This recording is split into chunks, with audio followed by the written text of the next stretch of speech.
welcome to the Inglorious Bards. I'm your magnanimous Game Master Tom, and this is Episode 10, Citadel Celebration. Thanks for coming along on our adventures, and a big thank you to our Patreon backers. If you'd like to support the show, drop by patreon.com/ingloriousbards. Pledge just a few dollars to get access to a ton of extra content. patreon.com/ingloriousbards. In our last adventure, our heroes came to the rescue of the solar array orbiting the sun. Legion forces had launched a vicious attack on civilians at the station. The heroes fought back in 3 separate battles until the airlock doors opened and the rest of the prophets from the Citadel came charging in. Chaos, bloodshed, and victory, the hallmarks of a great battle. What were the Legion doing in Alliance space, and where will our heroes go next? The adventure begins.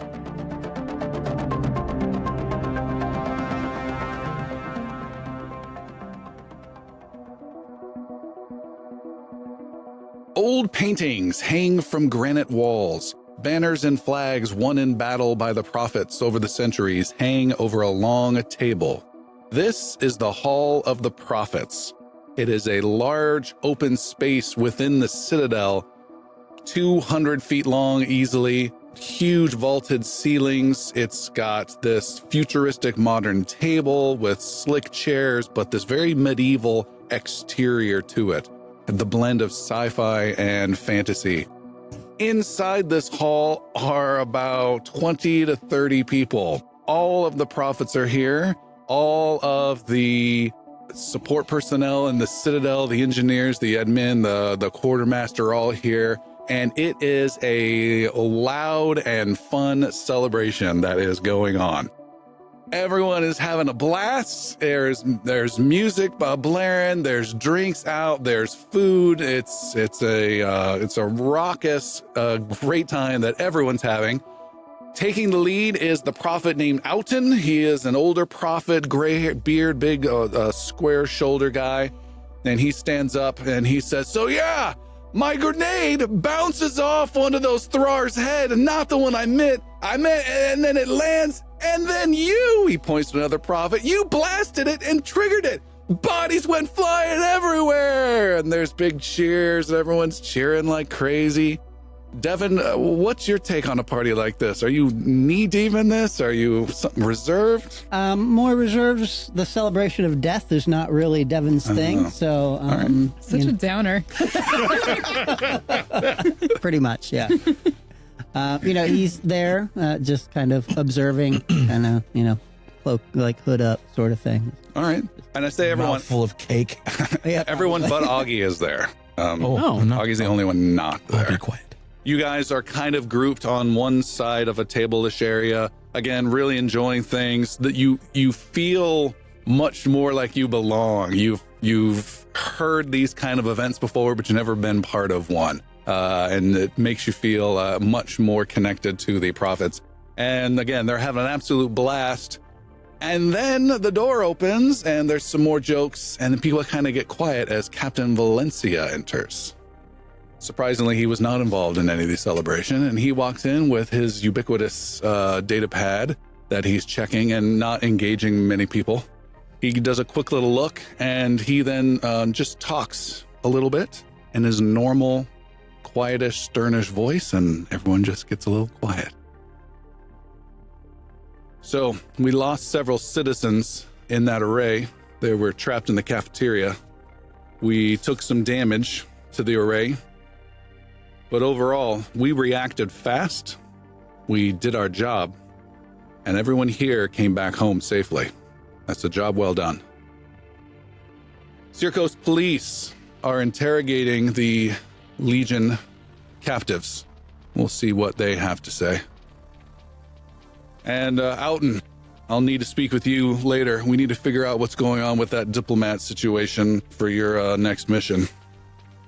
And then he just kind of walks over to another group and starts giving them some instructions. Someone turns the music back up, and it's just a little bit more reserved of a party. And he's just handing out little assignment type things and interacting with different teams. He makes his way over towards you, Devin and Albis, and turns his back on you, Albis. and leans over to you, Devin, and says, I know you have a lot of different odds and ends going on with your work. If you are looking for something else, you can have these. And he digitally sends you a file. I've got some coordinates of a supposed Ripclaw fueling depot. I thought we might want to pay them a little payback for all the trouble they've been causing us. Thank you, Captain. Not a big priority, but it's certainly there for you. We speak to our team. And he walks away from you and pulls up next to Catherine. Uh-oh. And it's a little loud, so he just leans in a little close. And again, doesn't make eye contact. How did the trainee, Albis, perform? He did exceptionally well. He had... Accepted piloting. I don't expect so much. He did exceptionally well. He kept us safe and made some very useful contributions to the group. Thank you for having him join us. Well, he's near the end of his training. I know you're down a man. If you want, I can make that a permanent assignment. Catherine thinks really hard and is like, ooh, I don't know. Kidding. That would be wonderful. Thank you very much, Captain. And he walks away, and he walks past Kolsch, who is diving into some bowl of food face first, making a big mess. Like in Beauty and the Beast. Yeah. Music starts picking up a little bit, and he walks by. He gives some other little assignment details to another group of the prophets. You feel like after tonight, different groups are just going to be going on different ways. You may not see him for a while. Before he leaves, he calls out a little loudly and makes eye contact with Kolsch for maybe the first time ever. Yeah. And says, hey, Kolsch, your team did good out there. Thank you, Captain. And then he walks away. Throws you a Dr. Pepper. Yeah. Puts his ball cap on you. God. The captain leaves. There's some more music and excitement going on. The door opens and in comes Augie, looking a little tired, a little greasy. You've been spending the last few hours. You've spent the last few hours working on that station, getting their power situation with technicians there back into a stable condition. And you are here now to join the festivities. August, take this ale. It's delicious. Come join us. I saved you some cake. Have some juice. Not too much for you now, Albis. Oh. The cake she's offering is wrapped in cellophane and looks suspiciously old. There's a T.I. The last piece. August makes his way over to the punch bowl section, if you will. There is. And I imagine with Kolsch having dove around in it at some point, there's drippings. So he's using some of those drippings to just kind of douse himself so he can shake off some of this grease. Oh, that's healthy. Great. Just turns and Augie's just sitting in the punch bowl. The Prophet Outen stands up on a chair to make a bit of a toast and making him taller than he already is. He holds his drink in his hand and says, "It isn't easy to be selected to be a prophet, right? Yeah, well, you were easy. And it certainly isn't easy to get through all the training. You all know not everyone made it through in your classes. You don't have any class." Apparently did not learn good And when you're done with your training, they say you're a prophet. When you go out there, you're trying to do your best. You're getting your first assignments. But today, I think we've got some brand new official prophets who have finally joined us. To Augie, to Devin, to Catherine, and to Kolsch, welcome to the prophets. And there's a big cheers. Yeah! Everyone's cheering. And they throw some food cracker bits in your way playfully. And they just come over and slap you on the back, and everyone's very happy and very welcoming. And Albus, you're just looking at the big smiles. Everyone's walking past you and just slapping everyone else on the back. Albus is being, happy for everyone. All right. Yeah. August would like to have made some modifications to Albus' endoskeleton, and he creates some sort of ground effect lighting, just kind of... You're kind of troned out now. I don't think Albus wants that to happen. He needs to be able to stealth at some point. Yeah, that's fine. What would you guys like to do? Devin will send the potential Ripclaw job off to everybody's data pads. Okay. Including Albus's? Just to the prophets. Yes. Take Albus 1d12 as well. points of psionic damage. Yes, Albus will get it as well. Of course. We consider you. More rip claws. Ooh, something in my inbox. I've got mail.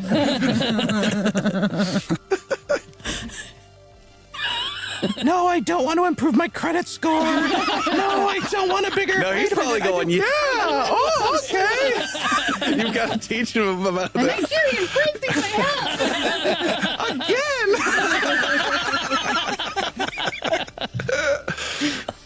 Again. A engineer from the hangar area you've worked with a little bit before, Augie. She comes over and sits down next to you. Her name is, what the heck was her name? Her name is Kadori. She's tall, like pretty darn tall, 7 feet tall, has purple hued skin, but humanish and beyond that, although she has kind of a hulking shoulder posture. She sits and just towers over you. You're like waiting for her to sit down, and you realize she already is. She's... Okay. She leans down to you, and she's drinking, and she's, a good mission, huh? Very nice. All done. All research done. Heard you guys did good. We did. Well, we survived anyway. What's his thing about? She says, motioning toward the grinning Albus sitting across the table. Him? Oh, he's new. He's rather special. How special? Is she presenting in that kind of gruff? Oh yeah. she's a husky gal. He's very adaptable to the situation. Quite a learner. What's he like? What's his interests? I don't know. He's very childlike. Well, I hope he likes my interests then. I'm going in. Cover me. What's the tripod for? She gets up and walks around the big table. Good luck, Albus. Albus, you're sitting there and just enjoying music. August sends him like a heads up warning, like enemy approaching kind of thing. Albus is clueless.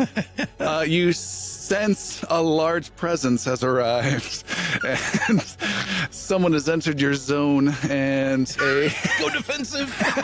Zone defense. a large figure. Not going to disengage. Don't worry. Large figure sits down next to you and says, "Hi, Well, hi. I'm Kodori. Do you like starships, engines?" I'm Albus. I'm a prophet. And then everyone hears, I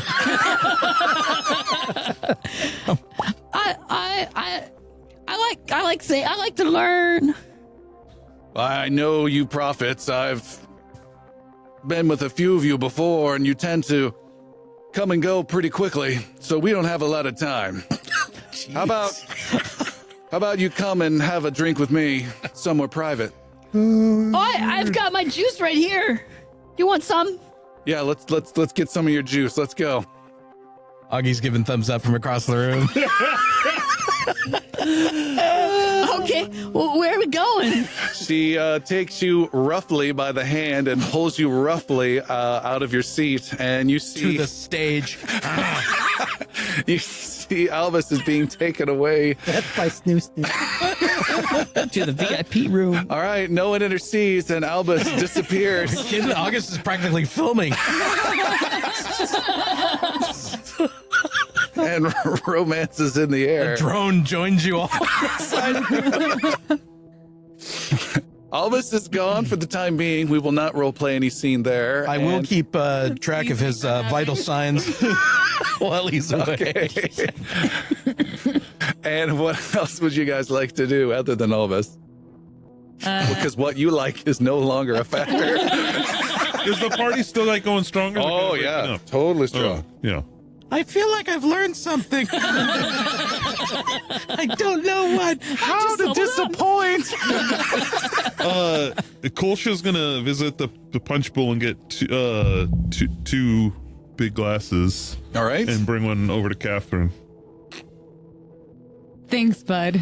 Of course. Cheers. Cheers. Oh, that was like old times. What a wonderful time. Catherine's a little drunk. Ugh. And oh God, it was really great being out in the field with you again and feeling like we were really having an impact. Like how sometimes you just really feel like you're not sure where you're going, but then you're there and you're like, oh, I'm right here, and then you're like, bam, bam. And Is she drunk or high? We'll call him Space beer. it was This cake is so good, man. so good to be out there with you, man. Yeah, it was great. I feel like you're a little bit ahead of me. I'm gonna go get some more. I'll be back in a bit. You just like take the punch bowl and drink the whole thing. Yes. August, I'll sashay over to this little gathering over here. Where's Devin and all of this craziness? Devin's joined. He's like one of those guys that doesn't want to be at the party, but he doesn't want to be alone either. So he's put it on that's what I'm getting the impression. Yeah, well, it's like Devin understands the importance of social norms and is participating despite, like an overly as soon smart as Devin 16-year-old. comes nearby, I'm gonna like roughly put my arm around his neck and be like, "Hey, buddy!" And I'm gonna like do a little hair tossle, and I'm gonna be like, "You did so great." I haven't seen you do that well before, and I knew that you were like impressive, but that was like another world. That was so great. I'm so proud to have you on our team. Thank you. We didn't blow up the array. The array's intact. Took several hours, but we all did it. We didn't die. I say that proudly every week. But I think especially this time we did a good job. You did a great job, Augie. That place is still intact. Not a lot of people are dead. Without you, everything in the area would have exploded. Oh, not all by my hand, I assure you. You have always been such a good friend. And I'm just so glad to know you. How many has she had?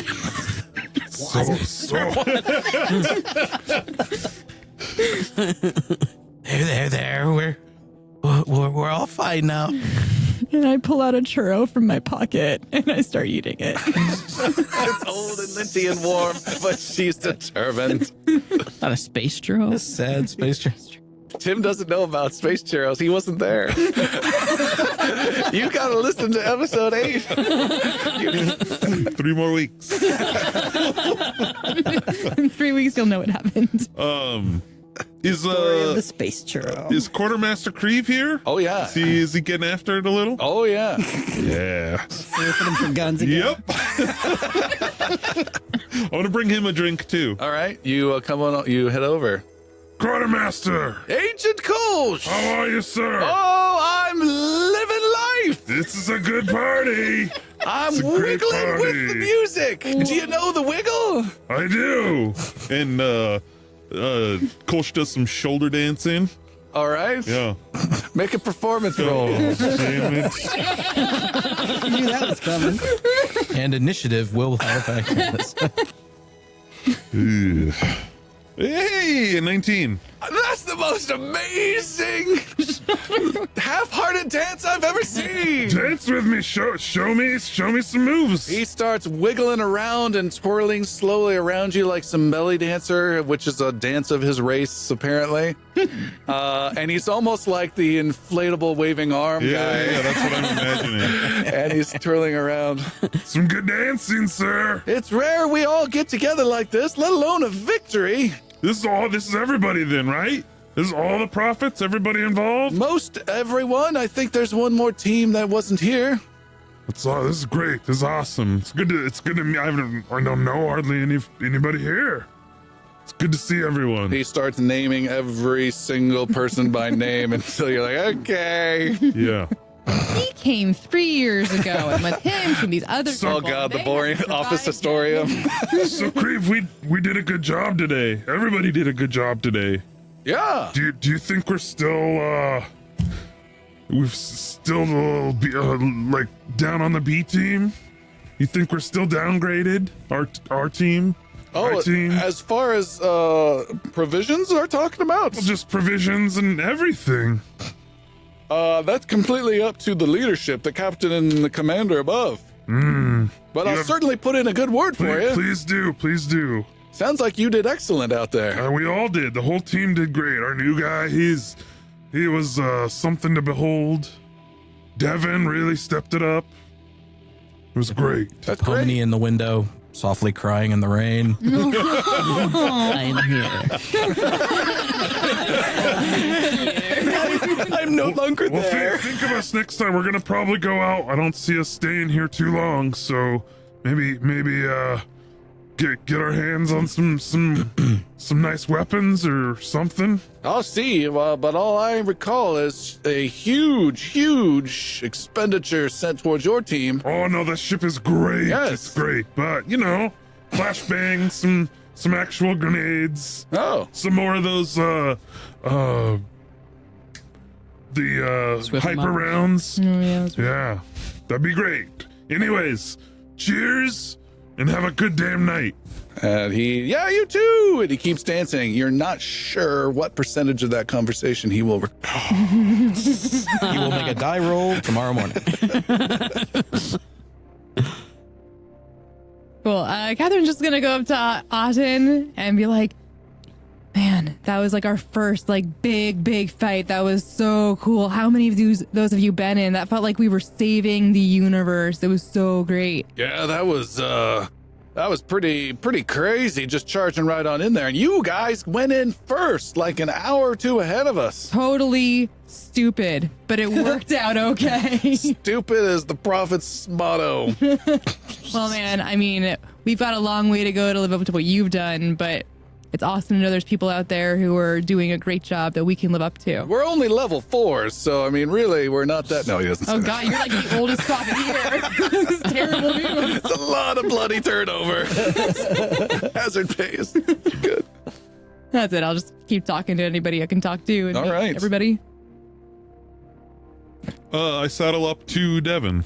I'm assuming you're like Yeah, standing around. yeah, I'm staying being close by. Weird somewhere. Yeah. He's gently dancing up and down like a baby does. Yeah. Doing the bob.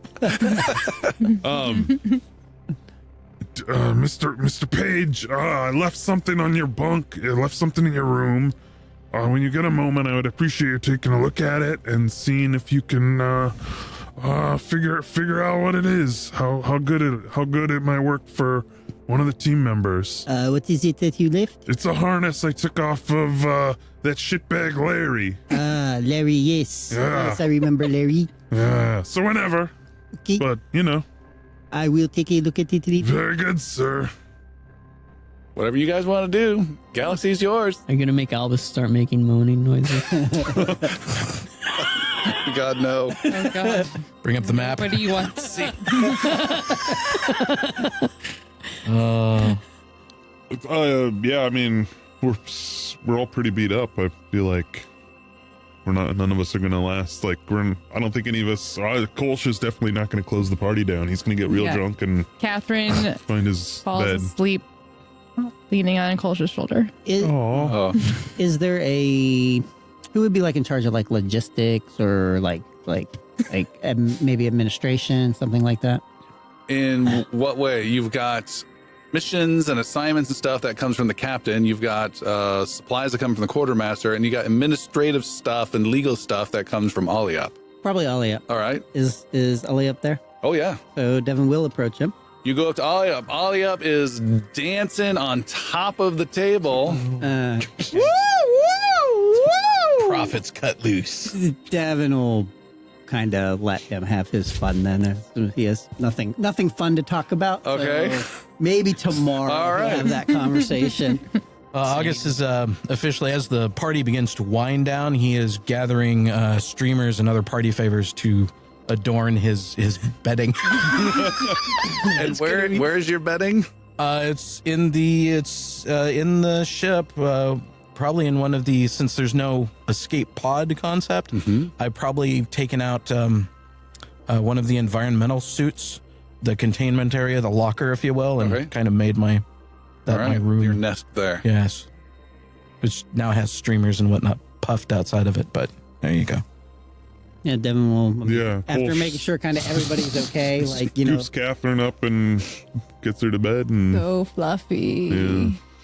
And Devin will pass by where he suspects Albis might be. All right. You saw the storage room that he was taken towards. Big damn storage room.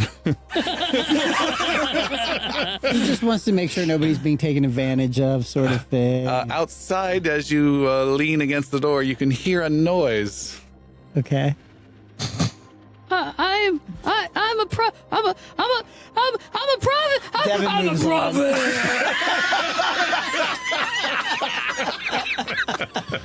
Yeah, Devin will move on that one. I'm a real man.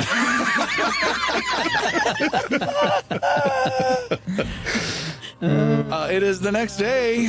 You guys are waking up with various headaches and traumas. Everyone has got your half your hit points back, half your hit dice back. You can spend more if you need to. In addition, everyone's at disadvantage for anything to do for the next 3 hours. Ooh. Okay. Hey, half Even With half hit points back, Did Devin, everyone's at full now. imbibe? no. No, Devin's fine. Half your Yeah, total. he had hit like points. one glass of wine. Okay. Yeah, everyone's at full. Okay. Augie is not there. You think he's in the ship. The rest of you are in your normal quarters, Citadel. I'm the most aloof. And the other person's not there, now arrives, and the door to your quarters opens, kind of waking you a little bit, and the bright lights turned on, Oh. and Albis arrives.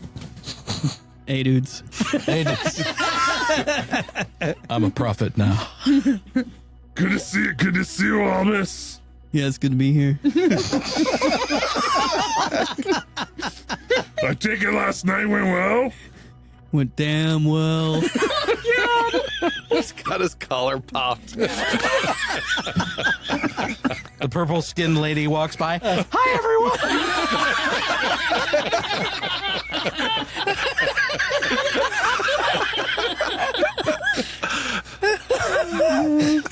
Okay. This is very funny. Yeah, Albus is just a complete bro now. It's like, Albus, you missed the cake. No, I had all the cake I could eat. Oh. Catherine vomits a little.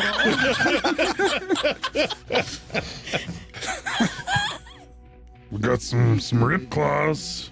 Rib claws. Fucking up some rib claws would be great. That sounds pretty good. We also, we need to talk to that little guy. Let me go through my notes here. The kid you were just talking to. Oh, yeah. Yeah, and figure out what's going on with Fayak, right? Because he was gonna. We gotta look into that. Potentially, yeah. We also need to look into the starship or the world ship Anua. We got Right. probably a couple like administration things to do. Yep, there's that. There also was a report a while ago about the swarm, a bunch of alien killers that were on an Alliance mine. We could probably find out if we could help there.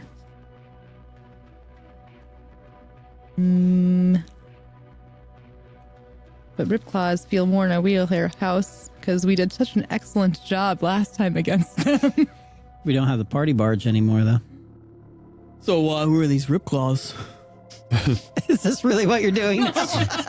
They're a gang that they're despicable. It's like, I've made a terrible mistake. They're a despicable gang of Cretans. We need to wipe them out. Has Devin made it there yet? Yes. Okay, because I mean- he doesn't have the same quarters as these guys do. Oh, all right. You sleep in the sanctuary? I mean, you have the same quarters. You've just abandoned us to a weird blue Jesus. Well, priorities. Yeah, Devin, you are there. Yeah. Devin's there looking bright-eyed and bushy-tailed. The Ripclaws Devin, are Do pirates. you have anything for like a big... No, where's Augie? Augie! I turn my comm on. I'm like, Augie, do you have something for my headache? Am I available? Sure. I have something. I have two things. Can you not, like, stab me with it, though? Nope. He's dishonest. Here it comes. Oh, God. And you can hear just down the hall.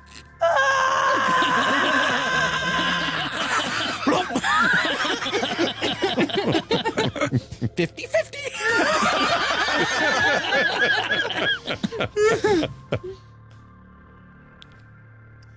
I feel better. Thanks, bud. Would hangover be considered a poison condition? Yes. Devin will actually take a moment and cast Purify Zone then and kind of pass over Catherine and Kolsch Oh. and remove the poison condition from any creature within the sphere. Oh, cool. Wow. Nice. I didn't know you could do that. I feel great. He's chugging more. Do it again. How do we get net zero here? Yeah, the two of you feel invigorated. You still feel hungover and sick, but then you're like, oh, maybe that's just me, and I'm just kind of thinking that. And you're, oh, okay, I can move, and you start sitting up, and yeah, everything's so much better. Oh, thank you so much. Yes, of course. All right. Some Ripclaws out there. Should we go see what we can do about it? Persuade them to have better lives, perhaps? You mean by ending their lives? That's all I do with Ripclaws. Well, I mean, maybe probably yes. Any other ideas, team? I know someone who could cheer him up. Can't handle this. This is weird. So many regrets on talking right now. Before we leave, though, we should probably talk to Oliup. Is that the little guy's name? Yes, it is. And see how if he's gotten any further on his plan for Fyac 4. Is that what we want to do? We want to go live there for a month and see if we can... No, but we should at least check and see where he's at on it. Yeah. Sure. No. Absolutely. And we should also see if there has been any progress on the with the Anua, the world ship, Finding a new home. with the Greece. Mm-hmm. And there is a matter that I must speak with him about as well. All right. Heading there then? Yeah. Your group traipses, or at least several of you traipse over towards... So the purify Oh, yeah. zone is, is concentration up to 10 minutes on himself. So just Devin's kept it up, and just as he's walking through, anybody that, for the full 10 minutes, he's just gonna purify everybody that he can. That is crazy. On his way through. I gotta double check this. Hold on. Purify zone is concentration self. You create a temperature sphere centered on yourself. You're absolutely right. It's amazing. You are able to extinguish any protected flames, filter any gas, vapor, or airborne toxins, and in addition, you can remove the poison condition from any creature within the sphere. Yeah. So I'm just a walking. Designated driver. That's right. All right. Yeah. You're getting some smiles and some, whoa, what just happened from different people you're crossing paths with. There's like a trainee who's kind of just on guard duty, and you walk past him, he just brightens up and stands, whoa. And you guys head towards the Oliup's admin office. Oliup is there. He's a slightly tallish, slightly monkeyish face fellow. He looks down, holding his head. He's running some numbers. He sees you come in and smiles. Says, hello, prophets. It's bright. Purify zone drop. I'm kidding. He starts to feel a little bit better. Oh, you guys are brightening my day. That's what we do. Loud. How can I help? There are some matters we wish to discuss with you. There is a radio chime coming over your radio, Augie, Okay. and it says, "This is entrance guard. This is the entrance guard. We've got a Dr. Mares at the entrance asking for you." Oh, interesting. Looks around. Maris is up front. I'll be right back. Do you want somebody to go with you? Come with me. I'll go. Okay. All right, two of you head off. Devin, you were saying? Yes, the on our first mission with the world ship Anua, there was some matter of us trying to locate a suitable planet for the Greece. How has that progressed? Oh, yes. I've been working on that. I've got 2 different locations in mind. I'm just trying to get the logistics of transporting them there, but it's pretty much a done deal. It'll take another few weeks for everything to get handled. Is there any way for us to assist with that, or is that No, this is more legal wrangling than anything. pretty good? We don't need you blasting away any Legion. What about sending a engineer to the ship? To the world ship? Yeah. Weren't we were gonna send looking to sending an engineer to help out those weird religious people? I have not gotten any authorization from the quartermaster for that. He said there's not enough personnel to send, and we don't have access to other personnel. Okay. We are going to handle the Captain Valencia gave us another potential mission. We will handle that with the Rip Claws, and then this matter with the hold on, let me look at my notes. Payak 4, I believe it was. Oh, yeah. We will come back to that. Do we have a little bit of time built in there? Oh, no. No, okay. No, I've been getting some reports that they've been sending some legal requests to have their current government dissolved, so that's the company, the Morales Mining, could take over. And they're waiting for some sort of confirmation from us. How long will that process take once it is begun? It started a week ago. I don't know. It just, if it can get approved, it just depends if anyone has the impetus or if there's a big enough bribe. It's hard to tell with the bureaucracy around here. I am not impetus.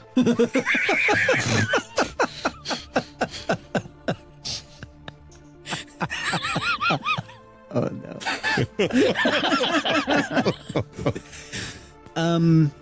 Okay. I guess that process should continue then. Hopefully we will have enough time to do both. And on a more personal note, there were some casualties on the solar array, people captive in the cafeteria. Do you have the count of those people that were killed? I believe it was 10. 10. Can you have the names of those people sent to me, please? I can. Thank you. Oh, and before you go, my cunning plan for that FIAC situation, if you have any interest in doing that, you might want to move sooner than you think, because I can't do what I said I could do. Unless, he sees your scowl, unless we get a sign-off from someone way, way up there. If we can get that, then I can step in as interim leader for a couple weeks, and you can do whatever you need to do on the planet. Way up on FIAC? No. Way up here. I'm talking Silver Council sign-off. So, Minister of Finance type person? No, above any ministers. I'm talking one of the Silver Council guys would have to authorize this kind of government switch. I know it's a small town, but the laws are the laws. Who do you recommend anybody for us to talk to? No, the Silver Council don't care for the president. We serve the president, and they don't like us too much. And they're so busy. So we're pretty much shit out of luck. I wish I had better news, but I thought it was good, and I made a couple more checks, and the powers that be just said, whoa, you got to get signed off. You can't just step in. So, yeah. Sorry. That is bad news. Very disappointing. Yep. Oh, God. I feel bad.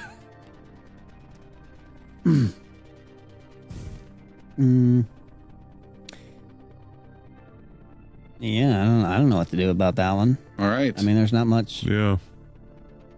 I mean, there's nobody we've run into that I can think of that would. Yeah. Jillian is smiling brightly. She's Well, not there. Speaking of Well, that's why I Jillian, said Jillian. Catherine and Augie, you guys are at the entrance. You see Dr. Mares is there, The mayor? and he is a Navy, just like Augie. He's got his lab coat on because he has to be visually distinct for the movie, and he has his own super secret science data pad, and he looks as bad as you guys did when you woke up, but he wasn't at your party. He looks frazzled, doesn't look like he slept much. Prophets, yes! I need to speak with you. In private. Whispering to Catherine, he seems more eager and helpful than last time. Quite surprising. Happy to. Let's find somewhere private to speak. You take him to interrogation room Delta. The one with the chains. And one swinging bulb. And he goes in the room and sits down and says, I've had a rough few days, and I wanted to bring something to your attention. It's you're looking at me funny. Why are you looking at me funny? Just concerned. You seem tired and upset. How can we help? Agitated. Well, yeah, I'm agitated. I've been able to stop thinking about that situation that you brought up and stressed me out at my facility with. You asked me to do some research, and I haven't been able to provide much information about the culture that I think would be of value to you. On the off chance, I started looking through some photos. I had a bunch of cameras set up on that jungle planet where I was at 3 years ago. And I looked at some different photographs. Most of the cameras now are all disabled or gone. But I looked at some of the old pictures and looked at some of the ruins. And he has this little display, his little data pad. He shows you some pictures of some black, blocky, pseudo pyramid-like structures, but they're not really tall, maybe just 40 feet. Big, thick, jungly trees that tower over that, though. Huge leaves and huge greenery and barely any sunlight coming in. I was trying to track to see if there was any change in shadows and light and how the architecture might work, particularly if there's any kind of sun calendar or something, and none of that panned out. But I did find this. And he slides his data pad over and shows you a picture that's on its side. So the camera is messed up. And the picture's on its side. There's some ruins. There's some jungle. And then there is about a third of a pinkish-hued Chandra-like creature in the picture. I know I'm not there, but this is on the Horgalian. Borasia. Borasia. The planet Borasia. Says Albus out of nowhere. Borasia. This looks... Oh, is that where the Horgalians were? You're not there. Catherine, go ahead. What does this represent to you? Presents nightmares. I've felt uneasy. I had that thing inside my mind for forever. And I still feel messed up and uncomfortable, and I can't get any sleep. And that's the messed up part, because that was one of the few live cameras. That picture's just a couple days old. You mean from today? It's recent. Look at the date on it. So that sounds like there's more of these breeding there. That's what it exactly looks like to me. Do you still feel compulsions? Is this work related or God, I'm a collector of certain things. Do you feel compulsions from these creatures? No, I'm not a danger to you. Not a danger. That did not sound convincing. Calm down. I'm not a danger at all. I don't have any of those compulsions. I'm totally fine. I don't think you're a danger to me. I just want to know. I know, but you're stressing me out right now. He looks uneasy. He does indeed. What? I'm going. Just gonna see what happens. Oh, God. Breaking out the gambit list. Just seeing. August starts pouring over. It's just the one image itself. You're looking at, there's a bunch of old pictures, and it's a lot of architecture related stuff, trying to get with some maybe 3D wireframe of here's what's out there, here's what the rest of the structure might have looked like, just a whole bunch of boring architect type things. But then he starts panning through, and then there's a whole bunch of grayed out pictures of dead cameras. And then there's a few that show motions tracking sensitivity. So they fired off some pictures, and there's some like strange bird like thing flying by, something else. And then one that's just 2 days old of this weird chitinous beast.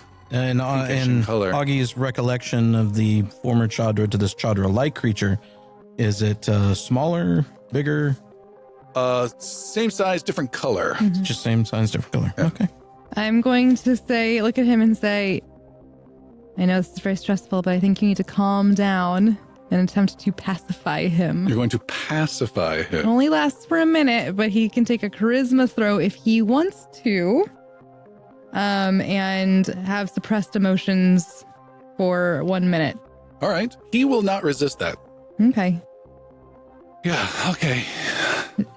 I'm You're sorry right. to hear that's been so stressful for you, but do you feel these compulsions anymore? Do you feel that this creature is still connected to you somehow? Completely. I feel like I need to find it. Sounds that way. Here I found it, but I was up last night like, how can I come up with a reason to maybe get a quick grant to go back there? And then I thought maybe I should come and tell you, and then maybe I shouldn't come to tell you, and then I gotta come and tell you. That's not normal. Did the right thing, little furry man. What? Who's this? Oh, this is our new companion who I guess followed along with us and is now standing here. Put a bell on this wall. I understand. This is very unsettling, I'm sure, for you. Let's see if there's anybody that can help potentially break this compulsion that you seem to be having connected to this creature. I seem really at ease when I'm around you, so that's going to let's last keep- about another 30 seconds. let's keep that going. All right. Well, Do you have like a care room where you give like one-on-one counseling or something like that? We have a serenity room here there's a It's serenity locked. room. by appointment only. This is very important, and I believe that we could probably have the prophets help you with this concern that you have, potentially help you sleep and feel more at ease. Maybe think about this creature less often. I know a good janitor's closet. I'm going to see what I can do to help you out. How does that sound? Thank you for coming to us with this. That'd be great. I'll just wait here. Well, maybe you should probably come with us. Oh, okay. And I'm going to look for the quartermaster. All right. You take him to the quartermaster? Yeah. All right. You walk over to the quartermaster. Boy, we're really going far. We have to go this far? Where are you taking me? This seems unnecessary. Should we stay back in the interrogation room? This is a waste of time. He starts to get more agitated. Indeed. I promise this will help. Don't worry, buddy. Buddy. Augie starts rummaging through his pack for something stun related. You arrive at the quartermaster's office with this big table there. Hello there, prophets. Quartermaster, so good to see you. Oh, I'm so embarrassed. Did you see me do the wiggle? I thought it was the most impressive wiggle I've seen in a long time. It's got 83 likes. Quartermaster, we have Dr. Mayers here with us from the Alliance Science Corps, and Oh, I don't normally get outsiders in here near all this restricted equipment. yeah, sure. I think that He doesn't even have a visitor's badge. I think Kolsch might actually have a request in for some of this restricted equipment. Just reminding you. Yeah. Dueling attitudes. Quartermaster, you were the first person I thought of. Dr. Mayers here seems to have been given a compulsion by an alien. That's a strong creature. word. It's just a long word, Dr. Mayers. And Quartermaster, I think it would be really helpful to find somebody who could potentially help break this compulsion. He's been very helpful to us in letting us know there's another creature out there, but we don't want him to feel this compulsion too strongly and try to find it. Who do you suggest we talk to? Make a persuasion roll. That is an 18. I don't normally deal with this kind of thing, but I've got a contact or two. I can recommend a therapist for him to see. I don't need a therapist. I think that something fast acting would be very helpful. I have concerns that Dr. Drugs. Mayers We're looking for drugs. I have a hammer. will feel the need to fly and find another one of these creatures. Therapist would be wonderful, but if there's something that can quickly break this compulsion, that would be wonderful. I don't have anything beyond that. Well, let's make some calls then to see who we can talk to. All right. Why don't you stay here with me? And he has Mayor's remain. Thank you. That's it? For you. Dr. Mayers, you're in the most capable hands I know. If anybody can help you, it's the quartermaster.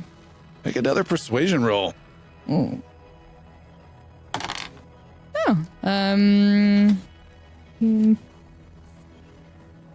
25. Wow. All right, I trust you. You've helped out a lot today. Thank you. No problem. Can I give my data pad back, please? No. I hand back a satchel of what is pieces of a data pad. Okay. Your data will come in handy. As Catherine and August are leaving, August, I have to say this is rather dangerous. I remember the last time we encountered the Chadra.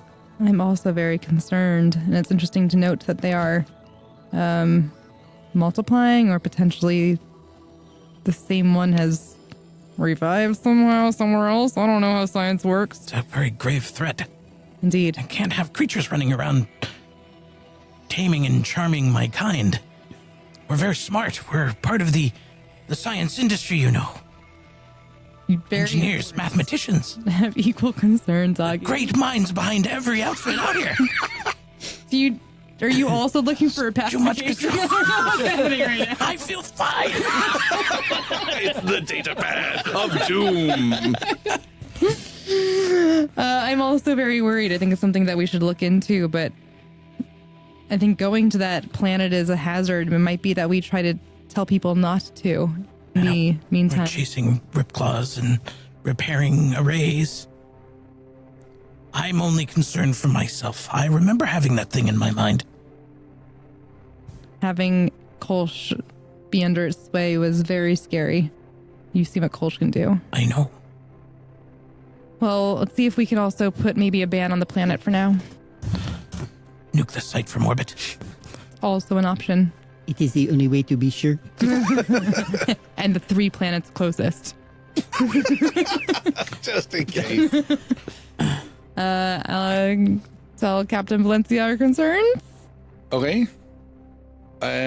You chat with him and give him the details. He says, so what's your recommendation?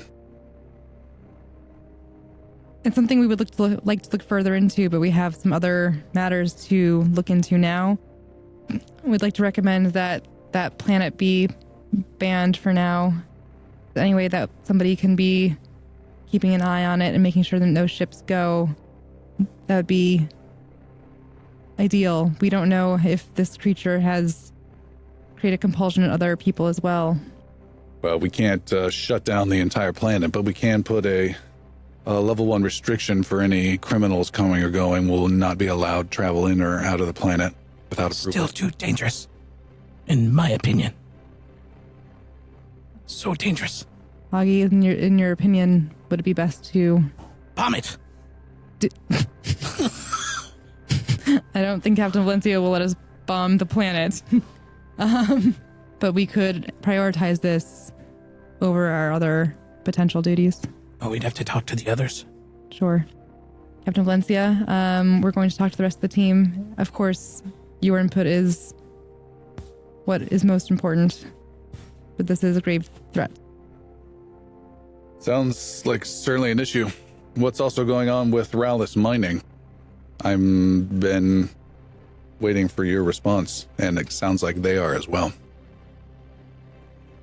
It seems the team believes we should follow up on this. We are probably the right people to do so, and it's possible for us to go in there. We would like to see that. He ignores we you? need somebody from the Silver Council in order to affect that They don't plan. know that, though.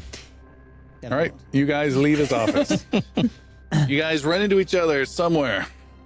Devin, I feel like there's something you've been wanting to tell me. Yes, there is. I meant to open up comms some time ago and have this discussion with you. But I was writing some notes and I lost track.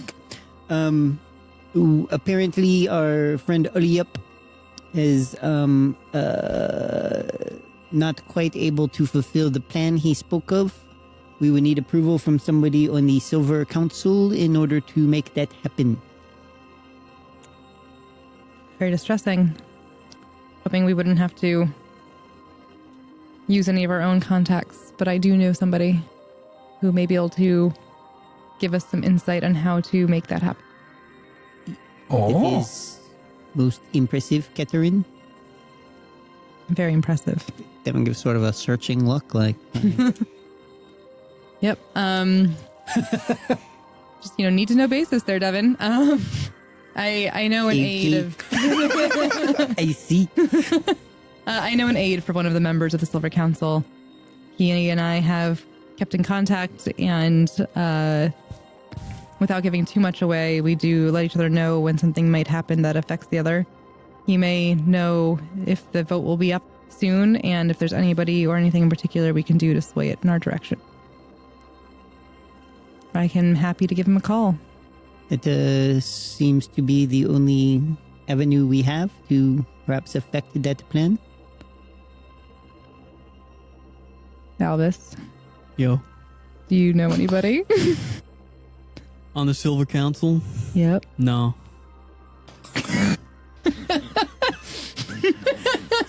He's starting to get this Marcellus Wallace thing going for him. No, man. I'm pretty. I think this is the only path I know of. If anybody else has a better option, feel free to speak up. But did Dr. Mamez who wish to...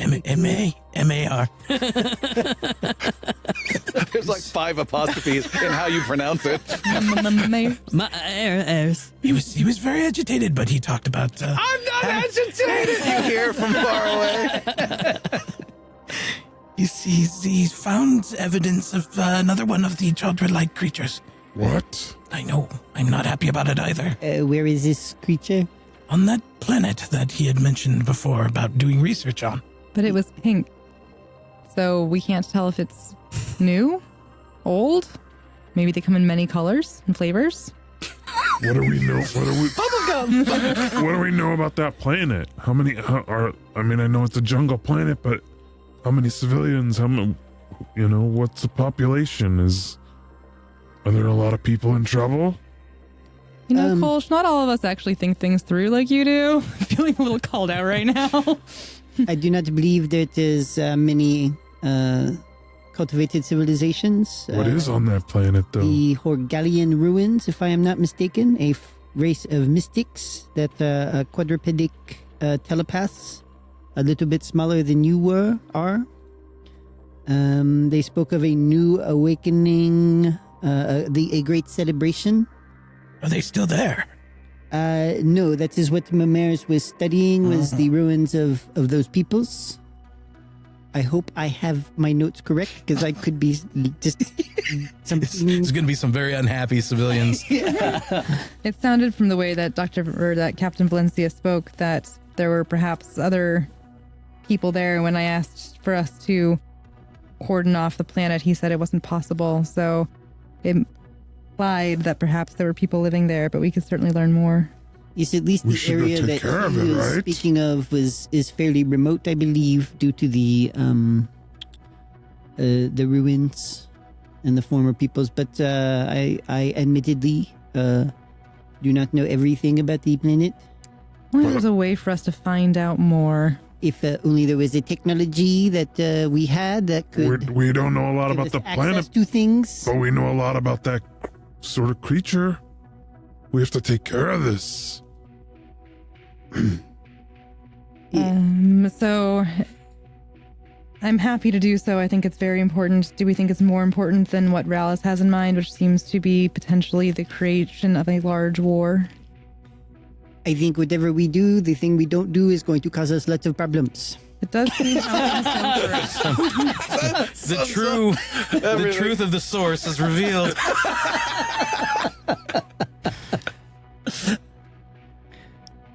I am, of course, happy to do whatever the group would like to do.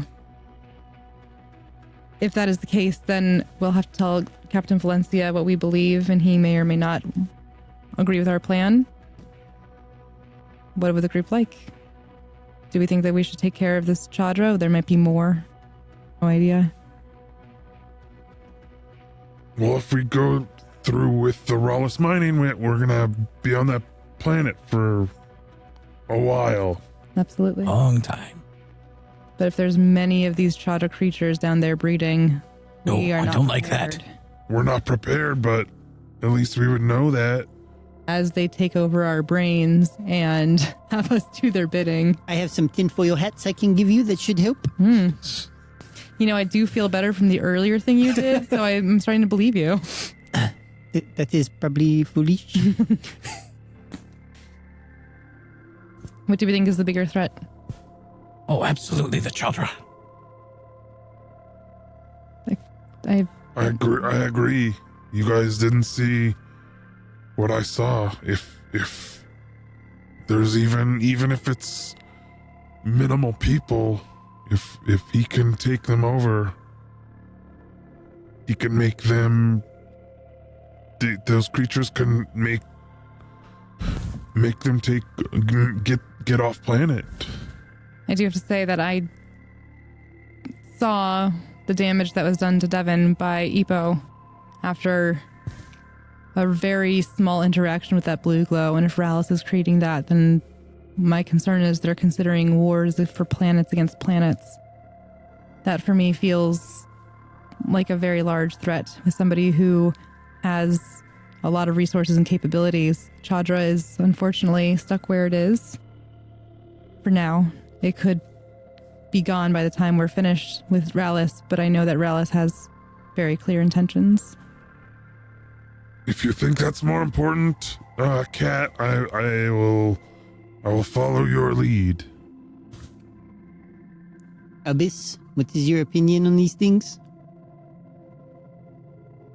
I'm just a new guy here. But you are one of our team, so you have an equal voice amongst us. No, my voice is way different. Augie needs to race in there with some engineering. I know. Modulate that voice somehow. Like the former voice. Everything you just said aside, what is your thoughts? Kind of hard to say. Like, who's the bigger threat to the universe here? Flip a coin. Make a decision, boy. Albus pulls out his pistol. That is not appropriate. Whichever one of you dies first. Albus pulls out his pistol, and This is my weapon. This is my gun. there's no other like it.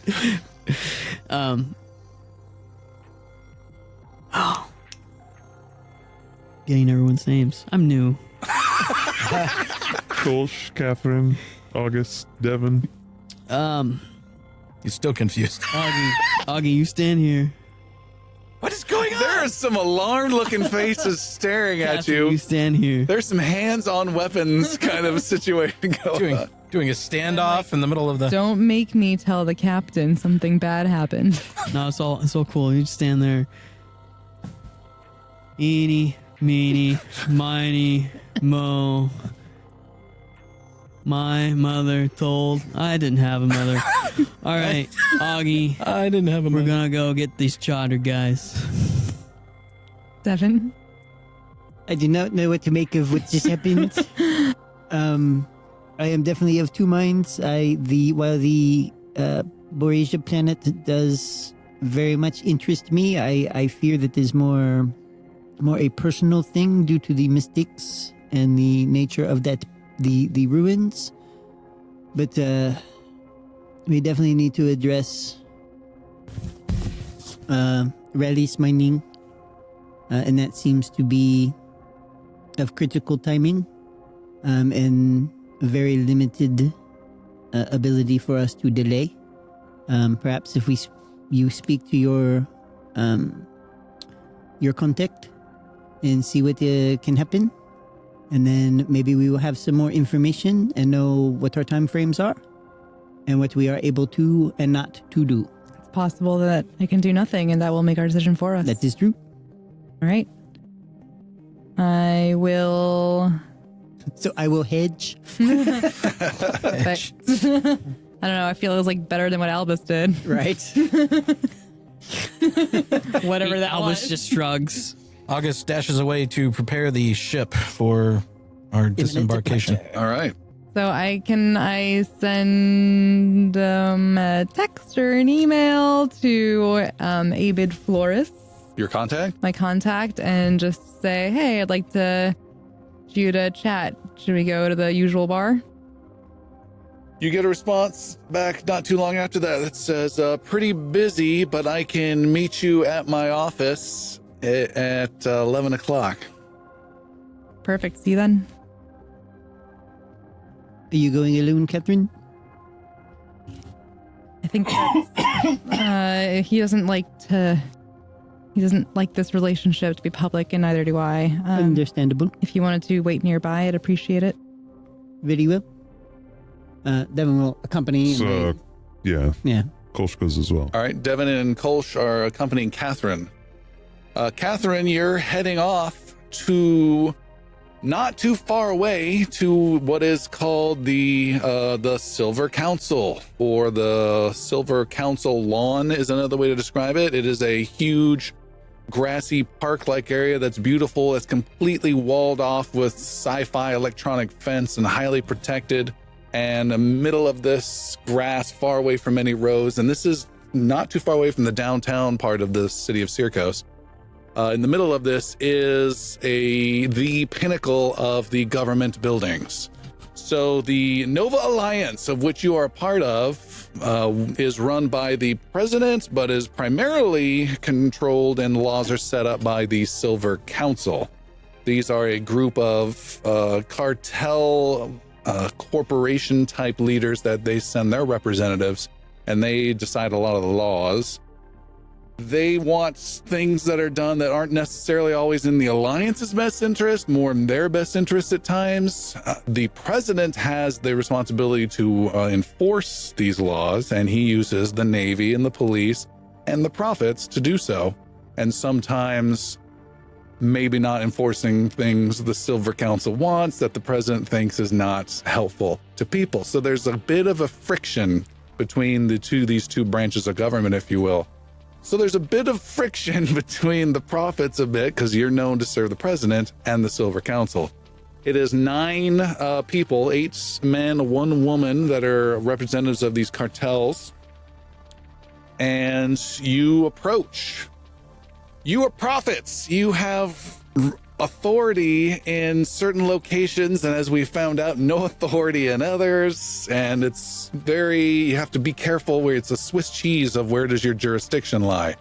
You are in the homeworld of Haven, where you have a lot of jurisdiction. There are 2 places in Haven you have ultimate jurisdiction. One is the Citadel you just left. The other is, oddly enough, the Silver Council itself. In the past, you guys, the old prophets from long ago, were the secret service of the government. That got phased out. You now have a token retinue that's left there, and they have their own people that do the protection. But you officially have, if it comes to anything with law or concern or military issues or safety, no one there can supersede you in any way whatsoever while they're on the grounds of that place. So it's different. It's a little different. You're all under arrest. And this is essentially open carry. You can walk around, guns out, and everything else. Yeah. So, but the catch is also one slight misstep and you could have devastating consequences to the prophets politically. So let's go a little incognito here. Yeah, I'm definitely going looking not like a prophet. Yeah. All right. I have my ID switched to not prophet. Are you and I going in? I don't think so. I think we're just, we're going to kind of be in the area around the building, kinda, sitting on the park bench across the street sort of thing. Catherine, what does your ID say? It just says, God, I'm social media influencer. Yeah. It says, Katie, and I'm a reporter. Okay. Yeah. All right.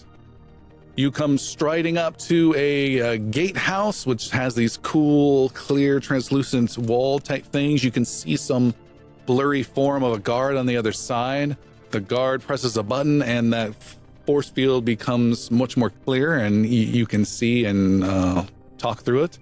And you recognize the guard as a young trainee who has been sent here as probably the only representative of the prophets. You guys had to do this duty while you were doing your training. And he's standing there and he looks up and notices you as well. He says, Trainee Lero here. I'm still on duty for the next 3 hours.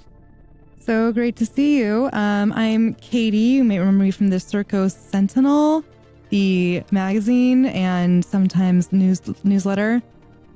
Here to see Mr. Flores, the aide to the Silver Council. Got this weird look on his face. He's going to make a how cool am I roll. What do you even add to that? What the hell are you talking? Catherine, what's going on? Yeah, Katie.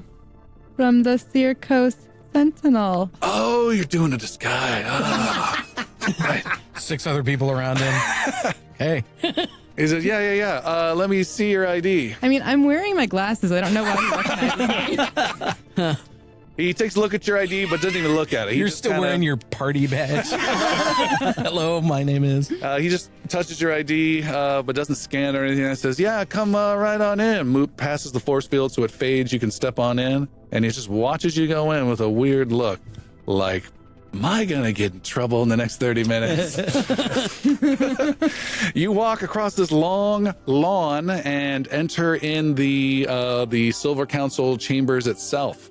These are tall, the tall structures, way taller than they need to be, 30-foot tall hallways that are weird trapezoidal type things. So the walls are angled outward slightly and then has a tall ceiling.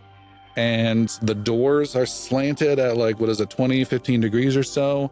And it's quiet. It's very loud when you walk. There's official seals as you come in, and it has 9 different cartels and all their value and importance. Which I don't think sits particularly well with Catherine. She's had some challenges in the past with cartels. And you walk in, and someone is there to assist you, a little administrator guy, and he takes you over. You see there are some of the Silver Council Guard. These are just bodyguards the council member has that are hired by the cartel. You don't particularly care for them, but they're there, and they don't give you any notice. and you are brought into your friend's office. The door opens. He motions for you to come in, hangs up the phone, and says, Leary! Leary, it's been forever. So good to see you, Forrest. He comes over and gives you a hug. It's a human guy, charming fellow. It is wonderful to see you. It's been too long. You're like right across the road, but we just never seem to have It's time. amazing. We should definitely get lunch next week, though. Sounds good to me. Absolutely. So speaking of next week, we've been having some really crazy assignments. You know, I'm a prophet now. I got officially inducted a few weeks ago. Yeah. Pretty exciting stuff. And I'm glad that we can still, help each other in this relationship. There's been some crazy stuff happening out there with Rallis mining, though. I don't know if you have been hearing about it at all. I don't know what you're talking about. They've been on this planet, Fike 4, doing some mining. I have heard Fike 4. He quickly starts typing on his little computer. Yeah, they're having some sort of issue with the government, it says here. Yeah, it looks like there were, they set up a government so that there were two people from two conflicting groups, one being Rallis Mining and one the Crescini, who have some sort of religious importance there, you know how religious folk get. Mm-hmm. And it looks like it's breaking down pretty hard, and they need somebody to come in and mediate. He gets a little beep, and he says, hold on, I'll be right there. Go ahead. So I don't know if have you heard if they're going to be voting on this anytime soon? No, there's no vote on it that's been pushed through at all. All right, well, it's something that we think we can help with, and I think I'd like the opportunity to go and make sure that we can have a peaceful situation there. Is there anything you suggest that we can do to make sure that this keeps that part of the universe a little bit happier and healthier? Anybody you think I could talk to? I don't understand what you mean. If this is of interest to the Silver Council, of course, we're just trying to keep that part of the world feeling peaceful. Is there anybody that you think might have an interest in that? Well, you got to understand, and he checks again the coordinates. That's middle of nowhere. Even that main planet there, Fayek 1, has some trade, but that's of limited use to the old guys here on the council. They only care about what's a big heavy hitter, especially money-wise. So if we it looks like they have to sign off on anything having to do with making that government a little bit more stable, which would mean needing to erase the current government and giving 30 days to make it a little bit healthier from our perspective, but we need their sign off. It doesn't sound like they care that much. Is there something that we could try to propose to get through quickly, and since it doesn't affect their interests? I see. We could work toward that. Is there something that would be of interest there for them? Well, that's not necessarily easy to do. Absolutely. That's why I came to the best in the biz. Oh, make a persuasion roll with advantage, since you just made me chortle. That is a 26. Woo! I rolled a 17 and a 19. Nice. You have +7? Yes. Wow. Yes. Purposes of this roll? Absolutely. Absolutely. Look, again, I'm bringing up something, and I got to annoy my boss, my councilman, with this, but for you, I'm willing to do it, but you owe me one. Sure, of course. All right, send me the paperwork. I'll get him to sign it. He won't care. Just got to busy up his day with it, but yeah, I can make that happen. Thank you so much. If this happens, we'll probably move out faster than next week. Do you want to make sure that we get lunch sometime this week before we head out? Sure. Awesome. Thank you so much. I'll send that right around. All right. He gives you another hug on the way out the door, and you head out. You meet your friends outside the force field barriers. How did it go? Great. I own one, but that's sort of how we do. Back and Yes. forth every time.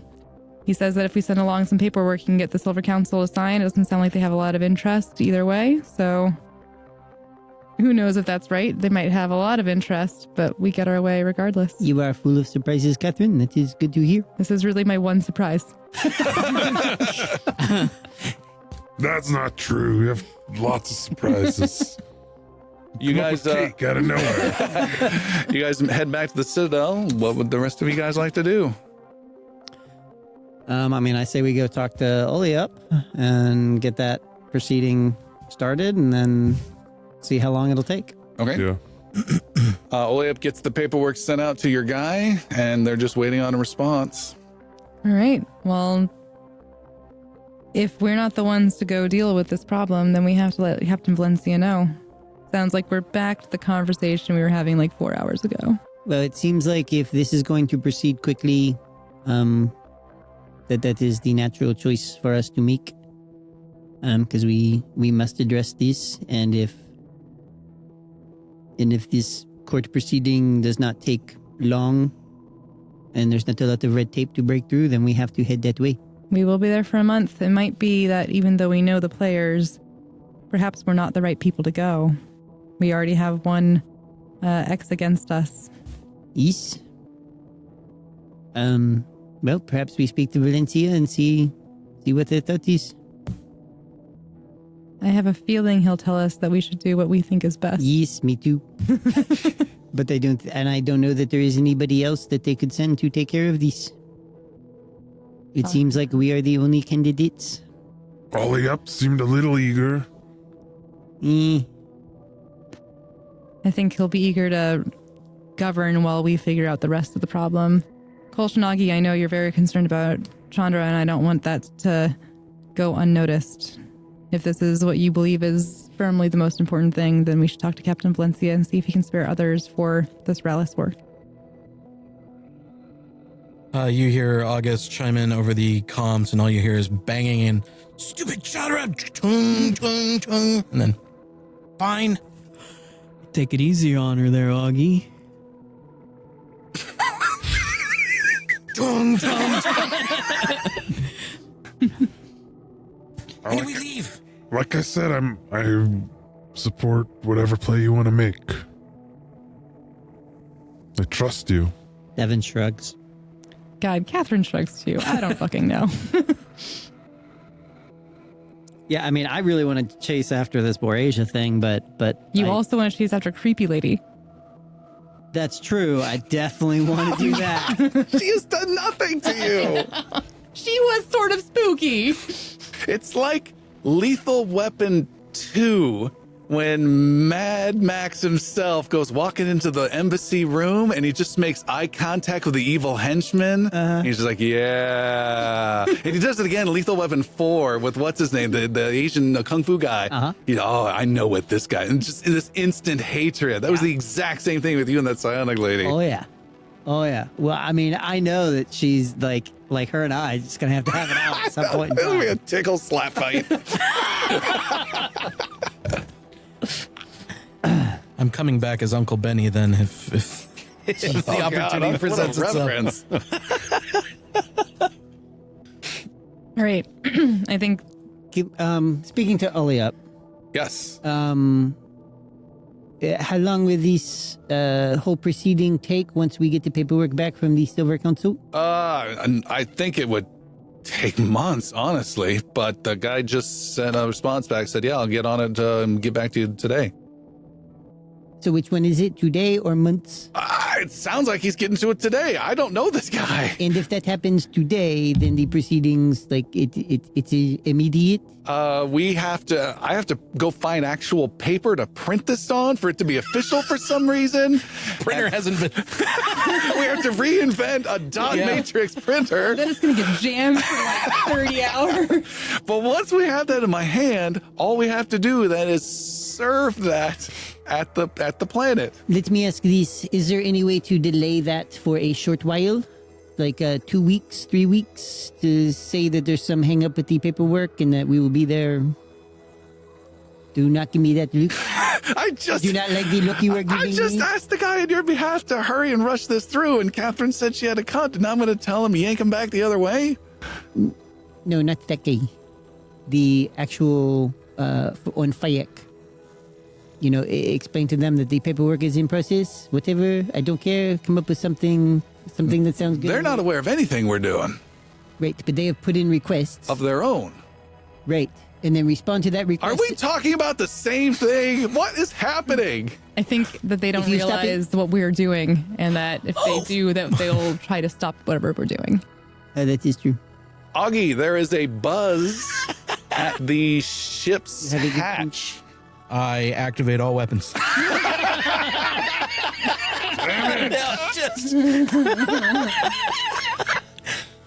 Because I can. I open and see who's beyond the door there. All right, you head down out of the engineering room over towards the hatch. You open it up. There's a little gangway there, and at the bottom is a crate with some supplies in it that has been wheeled over by a tall engineer lady with purplish skin who stands at 7 feet tall and kind of hunched over. Oh. This is for you. Katori? And tell Albis I said hi. Can't wait for him to come back. Looks like you're getting ready to leave. He's talked nothing but of you this whole time. Can't wait to hear his sweet, sweet voice again. What have you brought me? Is that Katori down there? I think we might be losing a ship member. Yeah. Puberty. Quartermaster sent this. Oh, thank you. And August doesn't bother wheeling it into the ship, starts dismantling it on the spot. All right. You now have 12 pieces of a cargo container. And inside, amongst that debris, Hey, do that kissy face thing for me for tour. Thanks. she leaps and looks at you, Augie. Make the kissy face. That's it. Oh, That's it. August, you do it? August creates a He's not doing it. three-dimensional emote that comes up, little emoji, spinning emoji thing, something like that. She walks away. Just Oh, Really She- expect she this says walking in there. Augie, inside you find there are a couple little smaller boxes. One labeled Kolsch, and it has 2 fragmentation grenades inside. Yeah. Aw. Well, those don't I leave that off the find ship. your way. just sorting through this. There's another one that you open up that says Catherine, and it has a tactical scanner inside. Ooh, I don't know what it is, but I'm excited. And there's another one named 47P. Oh, And inside are small little computer chips, which you identify as 12 different voice modulators. Yes. I start sorting through to the ones of my preference. Okay, they're The all other ones can- yours. There's no sign off on the sheet. Yes, that'll give me some time to work out some fun stuff for 47P. You stumble back into engineering. You've made sure everything is looking good. You try and store some stuff in some areas you haven't been in and trying to get everything ship shape, because this would be the first long distance travel, right? With Vesper. Yep. Yeah, you've just been into orbit and back. Yep. And as you do so, you see a panel you've been passing by and haven't paid too much attention to. You give it a close look, and on this panel, there is a lever, and on next to it is another lever, and you're not sure what the function of these are, and you haven't seen how they connect to. Where they connect to, and you could start disassembling and making it work, but you see 2 levers. One has a label that says Riva, R-I-V-A, all capitals, Okay. and it has on and off. And the other lever right next to it is motion tracking defense, on, off. The hell could Riva stand for?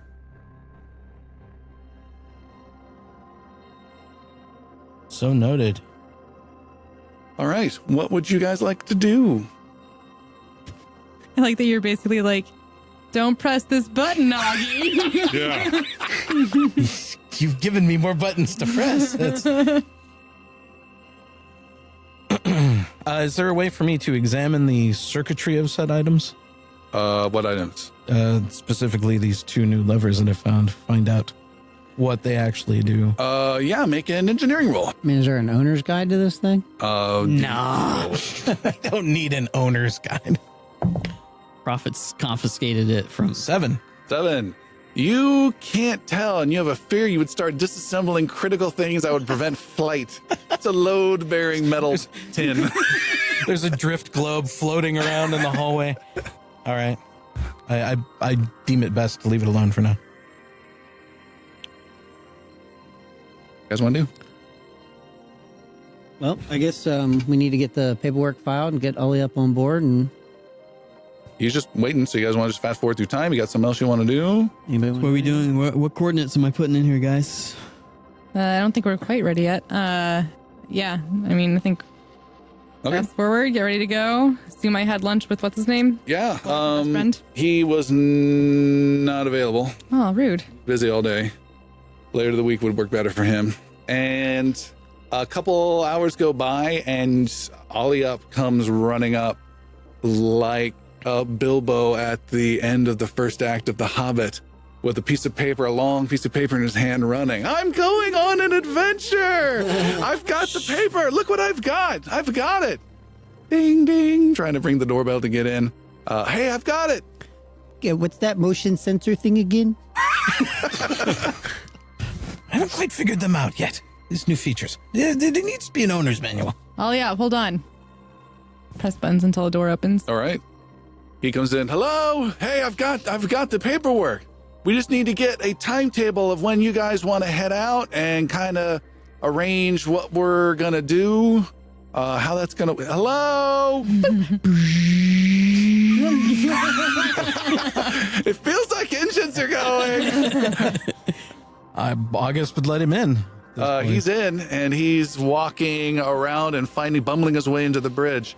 Hey, we're not taking off, are we? What? Hey, what's up? No one's told me where we're going yet. I'm just chilling. Okay. When you say timeline, what sort of timeline can we work with? Oh, I don't know. I was just going to go see my mother tomorrow afternoon. And then I've got kind of a date. You're about to be on a planet for a month. I know. So, I don't want to, ditch the guy. I want to at least, let him know that there's some sort of connection there. So tomorrow night, no. After that, I've got a dodgeball team. I mean, the timeline for the... you know what? We leave today. What? All things are canceled. Say hello to your mother for me. What does that mean? What the hell? All right, bud. Let's just go This pack. episode is weird. Get your things. You're gonna be gone at least a month. Make sure you bring a gun just in case. A gun? Government's hard. And bring some fancy clothes. Welcome to the party, pal. Fancy dinners. Yeah, okay. All right. And he runs off. See you in 20 minutes. And he returns 22 minutes later, huffing and We're puffing. already gone. He's got 3 large purple bloated suitcases with him, and comes in. Okay, where do I stay? There's An executive kind of cabin? no, sir, you have the same cabin as the rest of us. It's right over here. Oh, all right. Yeah, top bunk for you. I'm just gonna send a note to Captain Blindsey to let him know what we're doing. We've taken one ollie up. Thank For you. the first time ever, we're letting him know what we're doing. All right. You guys fire up the ship, and Albus, you take off, and the Vesper leaves the hangar of the Citadel. No, it's fine. Okay. You blast past the city of Circos, head out into the atmosphere. You leave the planet of Haven, and Augie gets ready in engineering, gives you the all clear. You punch in coordinates to go back to the Fiax system, to the town of Salor with the domed world, and you engage the drift drive. Since we had been before, yes. Is it easier to get there now? Absolutely, if it's the same ship. Damn. Oh, I forgot. It is not. We gotta go back. It's not the same Not ship. the same ship. So I need Albus to make and if it's a different pilot as well. Albus, make a vehicles roll. Would the please. pilot matter? Yeah. Oh, okay. Oh, I've had a lot of cockpit experience There's lately, style. so I should be fine. Yeah, so it's a 10. Okay. Wait. 11. Okay. Catherine just knows that he's going to be flying this plane and is just like sitting on a chair, gripping the sides of just like as hard as possible. You drop into drift space, a whole separate reality of strange darkness and nebulous clouds and such. That part's successful, and it takes you a while to figure out where you're at and where you need to go within this other dimension, and you start engaging the drift drive there as well and traveling. It's going to take you guys some time to get there. It's going to take you, what was that roll? 11. It's going to take you the full 2 weeks to get there of travel time. All during that time, it's just all up going, oh man, 2 weeks, a month, this is terrible. This is terrible. You have no Wi-Fi. How do I reach them? And you guys head out and take some time. Anything you want to do during this? Yeah, Kolsch finds a label with his name on it, but nothing attached to it. Yeah. And, There's an empty box. It's like, August, what's this? Why's my name on it? It's for you. Oh, there's just this empty box? A perfect box. Hey, I've got one of those too. It's too small for me to fit in. Have you tried? Oh, yeah. I got one ear and a couple teeth. It's just his head. I really tried. Everything I left on your bunks. Oh, what the... very You good. left fragmentation grenades under his bed? They're safe. This They have pins. Can I hear a story about those fragmentation grenades? Once upon a time, Yeah. long, long ago. For dirty evil. No, yeah. You go to your bunk and see there are 2 fragmentation grenades. You've never tossed a fragmentation grenade, have you? Nope, I've tossed a flashbang. Same thing, but more bang. Hmm. Less flash. Fragmentation grenade is 2d6 piercing. So with that, would I get my regular? Dexterity chance to hit, yeah. Okay. Yep. What's my tactical scanner do? Tactical scanner has a tiny little manual. You take a look at it, and it is your first piece of significant gear. Tactical scanner is ambassador only. It lets you help others. Is that your forte? Ah, boo. She tosses it. This is trash. Once per short rest, before a target is attacked by an ally, you can give that ally advantage on the attack. Nice. But what? Can you repeat that? You can have it. Prior to an attack. Oh. One per target. I know. So when they Okay, really that's need to fine. hit, Great. you can Sweet. help them out. So Devin will figure out what that harness is all about. Yeah, you take a look. Oh, yeah. You spend some time. It's beyond your mystical capabilities. You spend time getting Augie's input, which is really just you leaning over going, yeah, that's what I thought. Yes, exactly. You told me to give it to a magic user or an engineer. Yep. Yep. The engineer needed it. It was much okay. more technical. What you have found from that guy is another item. This is a warrior's bandolier for warrior only. After your attack defeats an enemy, you can take a small disengage, a 5-foot step, right after you defeat an enemy, and you gain a ferocity point. As a bonus action, you can spend 2 ferocity points. They stay with you forever, and you recover 1 spent stunt. Wow. Jesus. So you kill That's 2 big. people. I and don't you know get why a stunt die back. bandolier does that, but it's cool. Great. Still gonna call it Larry's harness. And then the other thing Devin does is spend some time with the Cerulean sphere. All right.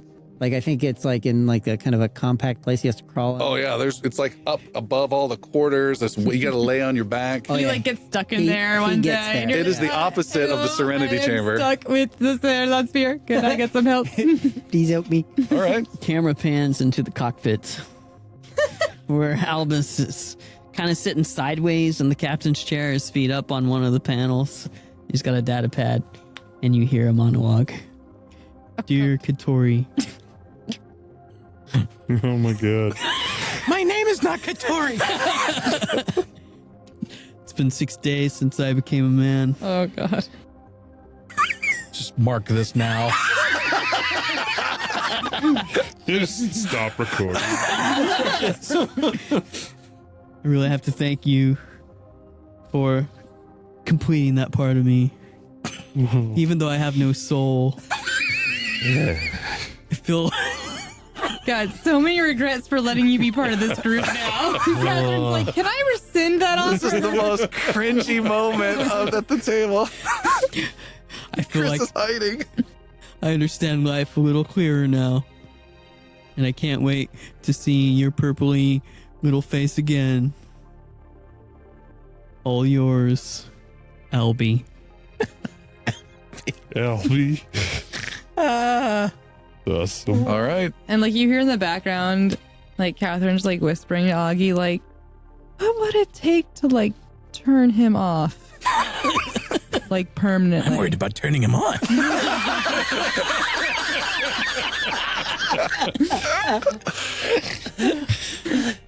So, Catherine, your heavy pistol, looking at these stats on it, is a little more unwieldy than I had recalled.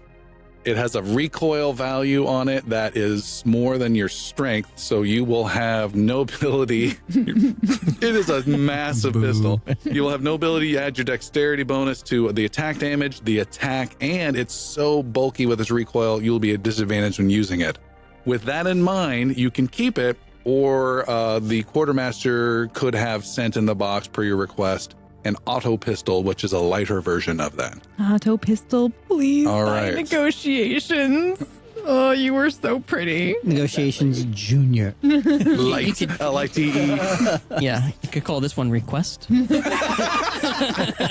giving that back? A painful request. Yeah, I'll give this Sorry. back to Cole. Razors, get a little stronger. I'll give it back to you. I gotta get a lot stronger. The auto pistol is 1d6 piercing damage. Okay.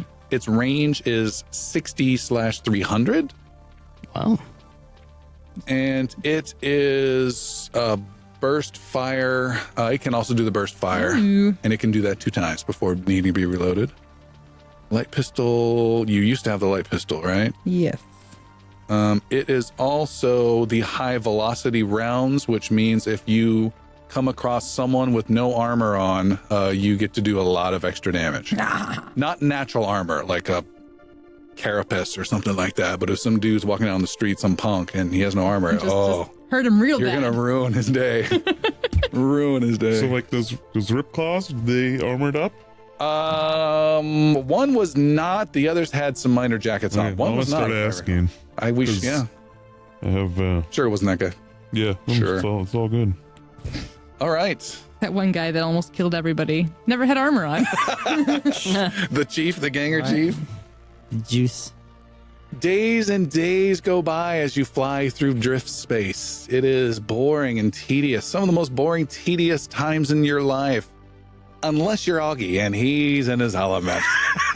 You have to rely on whatever he says, and he's checking dials and knobs and steam gauges. And experimenting. All right. All Late right. one night. He comes into your room, Albus. This is now open to all of those experiences, by the way. August slips into the room of Albus under the cover of night and space and begins tinkering with his voice modulations. Oh, Albus, make a perception roll. Disadvantaged as you're sleeping. Augie, make a stealth roll. In full armor.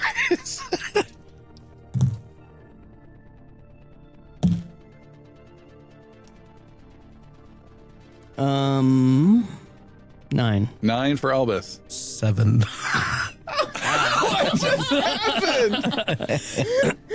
So it's the middle of the night. You wake up and there's some strange pressure, and there's someone fiddling around. You thought it was some dream. You start swatting, and there is this strange white-haired, eyes glowing in the limited light, beady-eyed rat looking at you as you sleep. What's up, bro? Shh, don't move. I told you not to put your finger in there. Oh. Really? Still? He started that one. Thought you'd be more open to it. I'm almost done. Don't move. Consent. Do What you- are you? Do you consent to this? What are you doing? No. What- Can't. Shh. Quiet. Big boys don't cry. So dark. That feels really weird. And you hear, What? No, hold on. What voice modulation do you want to put for a in? moment, you hear Albus is like, "That's really weird," and then his voice is gone for a moment. August has put in the voice chip of the beloved folk hero Jim Jim. Jim, the magic blob. The magic blob.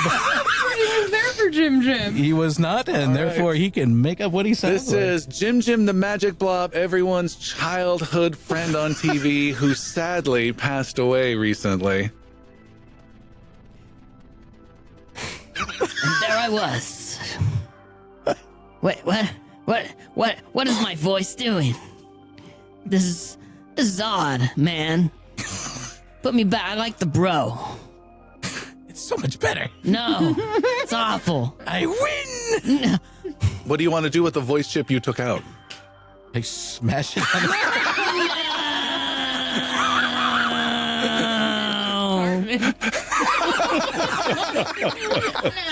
The voice of Jim Jim. You bring back such happy memories. Who's Jim Jim? Jim Jim was a chain smoker.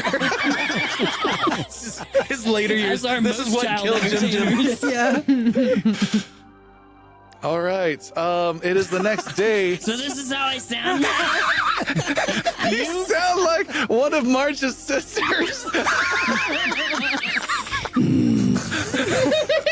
Oh my goodness. Come on, Salma. Oh boy. Kolsch, you're walking down, heading to get some breakfast the next morning, and you swear to God you're hearing the voice of Jim Jim, the magic blob, off in the distance. Jim Jim! Cursing in ways you haven't heard before. That's awesome. Speaking of, how is the galley on Vesper? It is not as nice as the other one. It is very cramped, but it does fit most of you. Okay. I'll make like a big breakfast for everybody. All right. I'm thinking like if you would the officer's galley on board a submarine. So you got to scoot in down a long bench. You're really close together. Little compartments open up to get whatever you need, that kind of stuff. It's tight, but it's cozy. Okay. Oh, it's not Firefly roomy. No. When I hear Jim Jim's voice, my mouth starts to water. And I'm like, Pavlovian response. we forgot to get the popsicles. We were supposed to get the Jim Jim blob popsicles or whatever they were. Augie, we need to turn the ship around. We need to go get those. Augie comes racing through the galleyway towards the rear section. Yeah!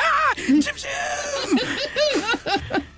He's being chased by a strange voice.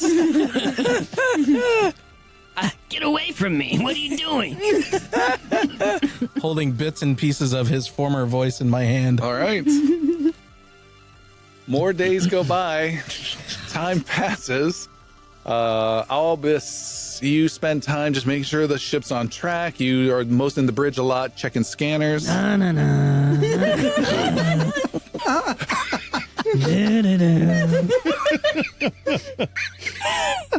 I hate this voice. I love this game. Oh, man. Hoggie's going to use it as a treat system for you. We got 11 left. We got 11 left. All right. Just wait till he can do it Wi-Fi on his own control. And 2 painstakingly long weeks go by. And unless you want to do anything, you guys are ready to come out of drift space and arrive in the Thayak system. Does Devin get anything from the Cerilon sphere? No, there is no connection that you can make, but you can sense a presence slightly there.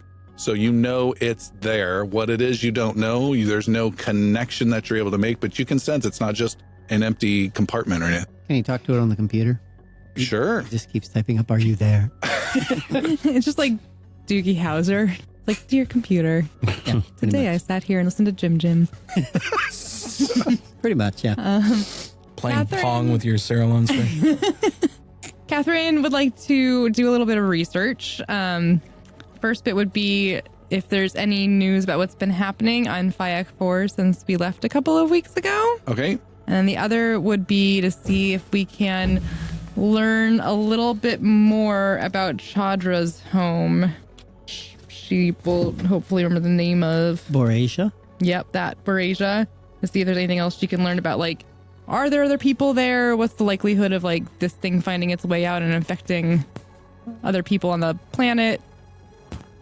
Make a computers roll, please. Your Okay. specialty. The best at it. Almost good as I am with strength. Make 2 computers rolls, please. All right. The One for first each. one is a 16. All right. That was your Thayak. And then the second one, is a 13. Okay. First one was a 16. Yes.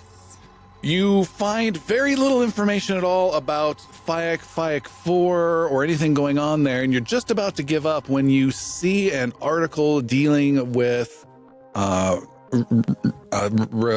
value of a company and the stockholder returns that they're expecting. And there's a small line in there that says Rallis Mining has shut down its operations at Thayak 4. Wow. I mean, when you blow up their mine, that's going to happen. Which is very surprising. Doodle. The other information you were asking about Borasia, the planet Borasia, you are able to tell that there are some people on there called Borasians. They are very kind of backwards, if you wish. They're not primitive, but they're not taking to technology very well. But they are there. There's a small outpost there and this is outside of Alliance space. There's a small outpost that was set up that was supposed to do some what am I trying to think of? Research for botanical stuff, research for medicine, and that never panned out. There was some archaeology work, and they thought that might be a big trade to draw people in. That never worked. There's some tourism stuff there of exciting guide-related stuff and going on dangerous adventures. That's kind of had a little bit. There's like 2 or 3 different outfits there that run that kind of stuff. But it's a small, like maybe 20, 30 building town. And then a couple of these primitives scattered. I keep using primitives, these Borasians scattered throughout. And they seem, what was your roll? 13? 13. They seem that they only have a name as far as you're concerned. You've got no information on that. Okay. All right. And then the Vesper in all its sleek old style flashes into reality. You are, with your roll that you made, your piloting roll, Albis, you are nowhere close to your destination, and it will take you half a day to get there. And you immediately fire up the system engines and the ship speeds off towards Thayak 4. As you do so, your concern is that anyone there knows you're coming. What is the transponder situation? What was it last time? Well, I mean, wouldn't we be coming in as prophets? I mean, because that's what we're coming in with Oli up with legal paperwork. I would think we would be coming in as prophets. Sure, yeah. So it's just the NAN 5811 Vesper. Okay, as a profit ship, as what's its Yes. function? Okay, all right. You do so. You get contacted by the control people at FIAC 1. They warn you that in the last month there's been some reported Ripclaw activity, just to give a heads up. There might be any encounter with them. And you guys fly for several hours. Devin's on sensors. Okay. Devin, after a while, you pick up something on sensors, and it is a transfer station in orbit around FIAC 4. And there is a ship docked there. And as you guys approach, you are hailed by the transfers. On comms. All right. Hello, hello. Who is this? This is FIAC 4. We are the Prophets. This is the vessel Vesper. Did you say prophets? Yes, Ooh. indeed. Very cool. Do you know the meaning of the word cool, Devin? Yeah. Well, are you coming in? I'm not coming out. Dun, dun, dun. Yes, we are coming in. All right. Built the snare drum into comms yet, but Take Doc A. You're welcome to Doc. Very good. All right, Doc A, here we go. You fly in. As you guys fly in, by the way, for all of your great efforts in helping and quickly combating the challenges at the solar array station, you all get a DM inspiration die. Nice. Particularly for that combat, no other prophets died. Yeah. Yeah. If that makes any Yeah. sense. Their fate was in your hands. All right. You bring it in, you're the Vesper, and you dock next to this transfer station. You see the shuttle is attached, and you dock. There's a loud clang, and the hatch hisses, and it says it's a good seal on the airlock. Oliup is there, and your group is gathering up and attaching weapons or whatever it is that you do. And he's like, so what exactly do I do? You serve the paperwork and take over the government, I believe, is what the plan is. You brought a gun, right? That is the plan, yes? I've got a gun somewhere in one of my bags. Where it belongs. I'm not great with confrontation. That's all right. We are. Just follow our lead. It's our specialty. Okay, I'll follow your lead. The other ship that was docked at the station. What's what? Is that just a that shuttle? anything that we need to be worried about? It's up to you. It's a small, short-range hauler, most likely within this system. Okay. What's the name? Thesian. Sounds suspicious. Aldi, did you lock the door when we left? The ship. Albis. Albi. Yeah. Don't say Albi. Oh my God, we'll be screwed with Augie and Albi. Yeah, I totally didn't even catch you. Albi is only for Katora, by the way. That's not my name. Yeah, I can't wait till that's said. What's her name? Isn't that her name? You've changed her name several times now, by the way. There's so many of them, it's hard to keep track. it's a Just blur make of sure you lock the door when we leave. Purple. purple. Right, lock the door. It's like you're being piloted by Red Fox. I'm coming, Elizabeth.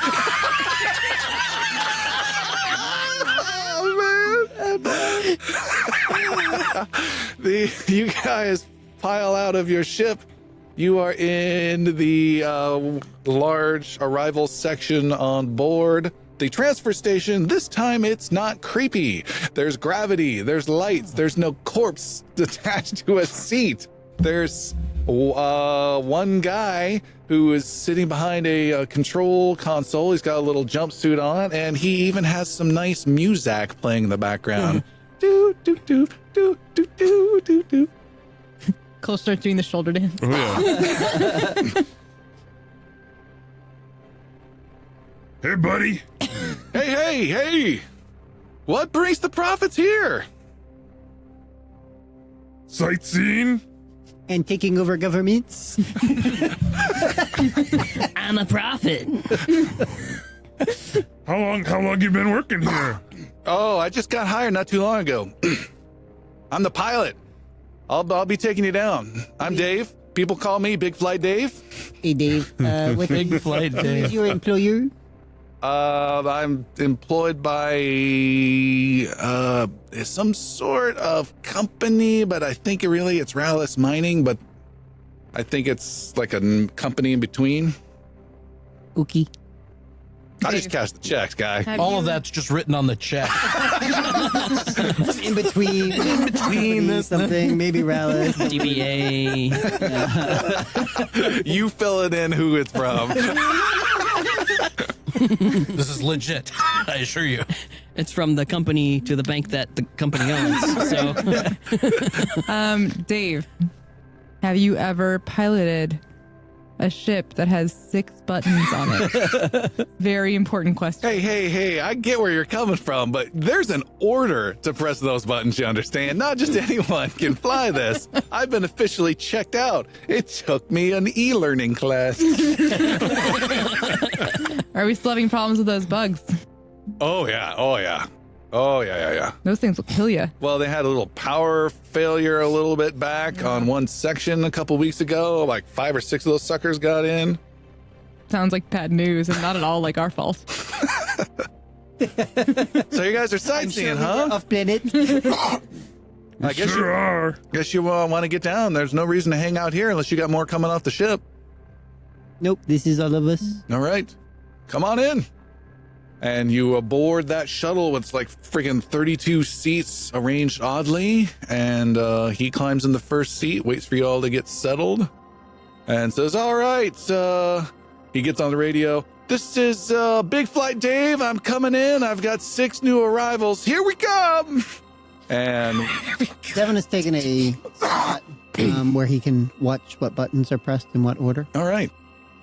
He launches, the ship goes backwards. He engages navigation stuff, engages autopilot stuff. You've got the order down, you're watching it, Devin. He presses an extra button of a music player next to him, and it starts playing some country music with a little bit of a beat and energy to it, and he starts going on in.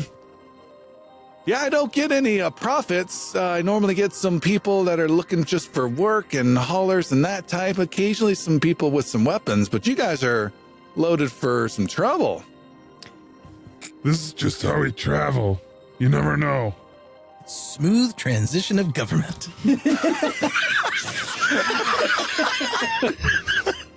So I know you guys are joking with this government thing, but no, really, can you tell me what you're doing? I hope those checks were still cash. He flies in. The black plane is ahead. It's got this yellow circle of the dome as you approach with this swirling black innocent cloud that moves across it. And as you get closer and closer, he hits some more buttons and charges up the bow-mounted cannon.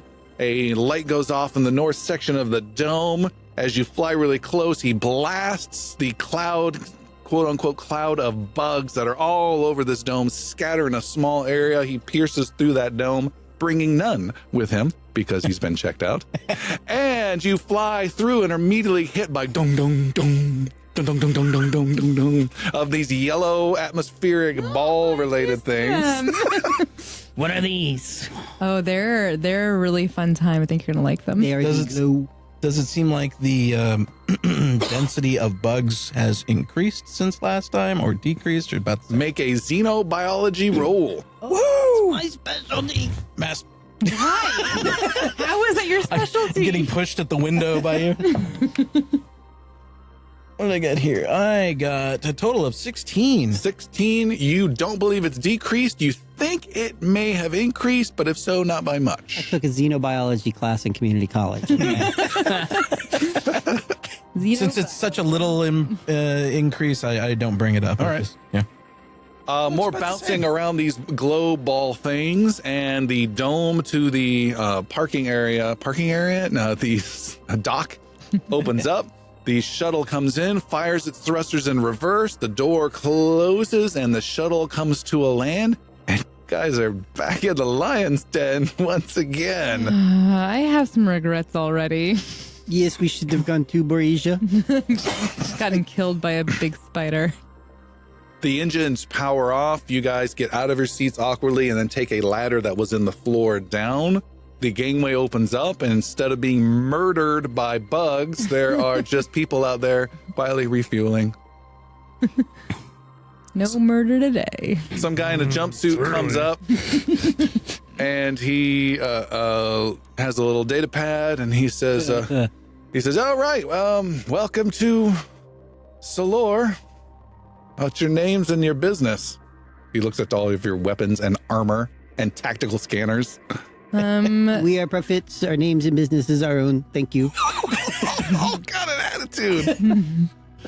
And Devin will just kind of push past and start walking on. All right. And as you walk on, you hear behind you, Devin, "We're here to bring a new government," says Ollie up excitedly. And Kolsch pushes Ollie up like, keep moving, kiddo. Shh. I think we need to go to the police station. Oh, man, I forgot about that son of a bitch. Oh, we are in trouble And we already. need to collect the police and then go. That's why we brought the guns. The guy with the data pad says, "You guys were here not so long ago." Nope, we've never been here before. You do not get to make a deception roll. He said, No, I remember the cat Valna and the squeaky Navy. I think I just created a racist term. And Yes, you did. I'm offended There's a lot already. of them out there. What are you talking about? where's What, are you saying they all look the same? I'm definitely new. I've never been here. I'm only 3. and imagine this voice in this weird 7.5 foot tall monstrosity. In the Bizarre. form of beloved Jim Jim. Yeah, you sound like Jim still. The guy says he's looking behind you all at the shuttle. Is there any He's looking for is Ipo. there any more coming out? Who else is coming? Ipo is not here. Oh. It is all of us. Oh, buddy. I just He walks away. He walks away. Albus very much. It's fine. He has genitalia. That's one up over Evo. recently. You guys. Is the way overdue rental still idling in the parking lot? It's got a boots on one of the tires. You parked it in the white zone. That's for loading and unloading only.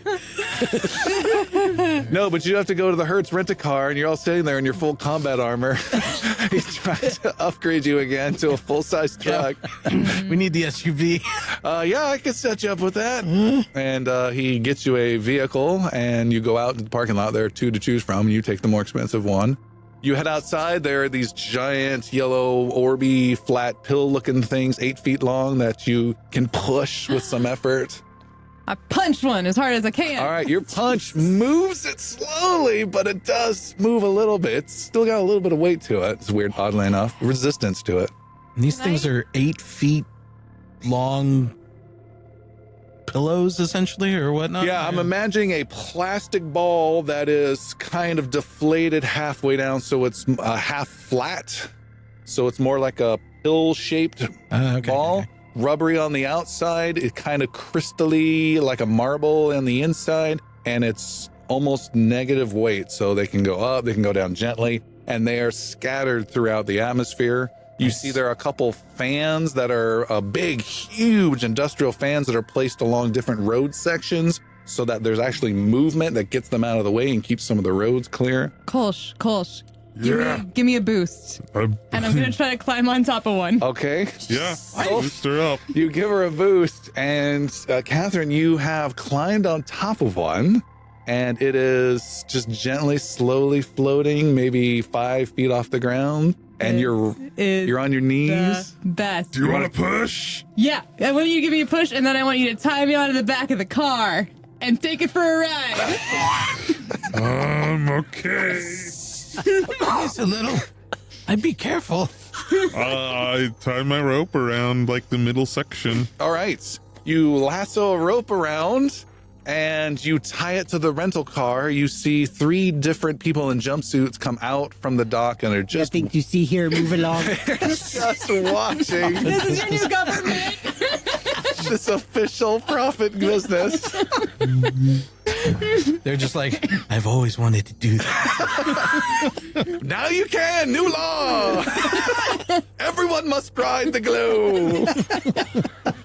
I think we had a industry. good side business, a side hustle here. Oh, boy. Okay, there's a 6-person truck. 5 of you fit in there, and then Catherine, you're the 6th. You are not going inside. You are outside on this very safe mode of transportation. Kolsch, you're driving, or who's driving? Well, I'm not driving. No? Albus? Albus, you want to take that roll again? Okay, Albus squeezes into the driver It is seat. tight. The seat's as He's far back as it can go. He's all hunched down in the rig. Every action you can turn to brake or accelerate with a 6-second lag between them. It's cramped. All right. I have to turn with my with my forefinger and thumb. The truck starts up. It's like I'm milking a cat. And you drive off. And the truck goes. There's a few feet of slack that start to go, and then yank, the glow goes. Catherine, make it acrobatics roll, please. Prepare to take some damage. 13. 13. Catherine, you get knocked off, fall down, but are able to grab onto the top of the rope that's wrapped around and hold on to it, almost like a bull's horn type thing on a rodeo. You're hanging on, your feet are dangling off, and then the truck goes forward, and then it gets lower as you're going forward and lower, and then it starts to bounce off the ground and bounce off the ground again. All right, Slim Pickens. And there's a turn up ahead, and he turns. And it's getting a little crazy. You need to make another acrobatics roll. 9. 9.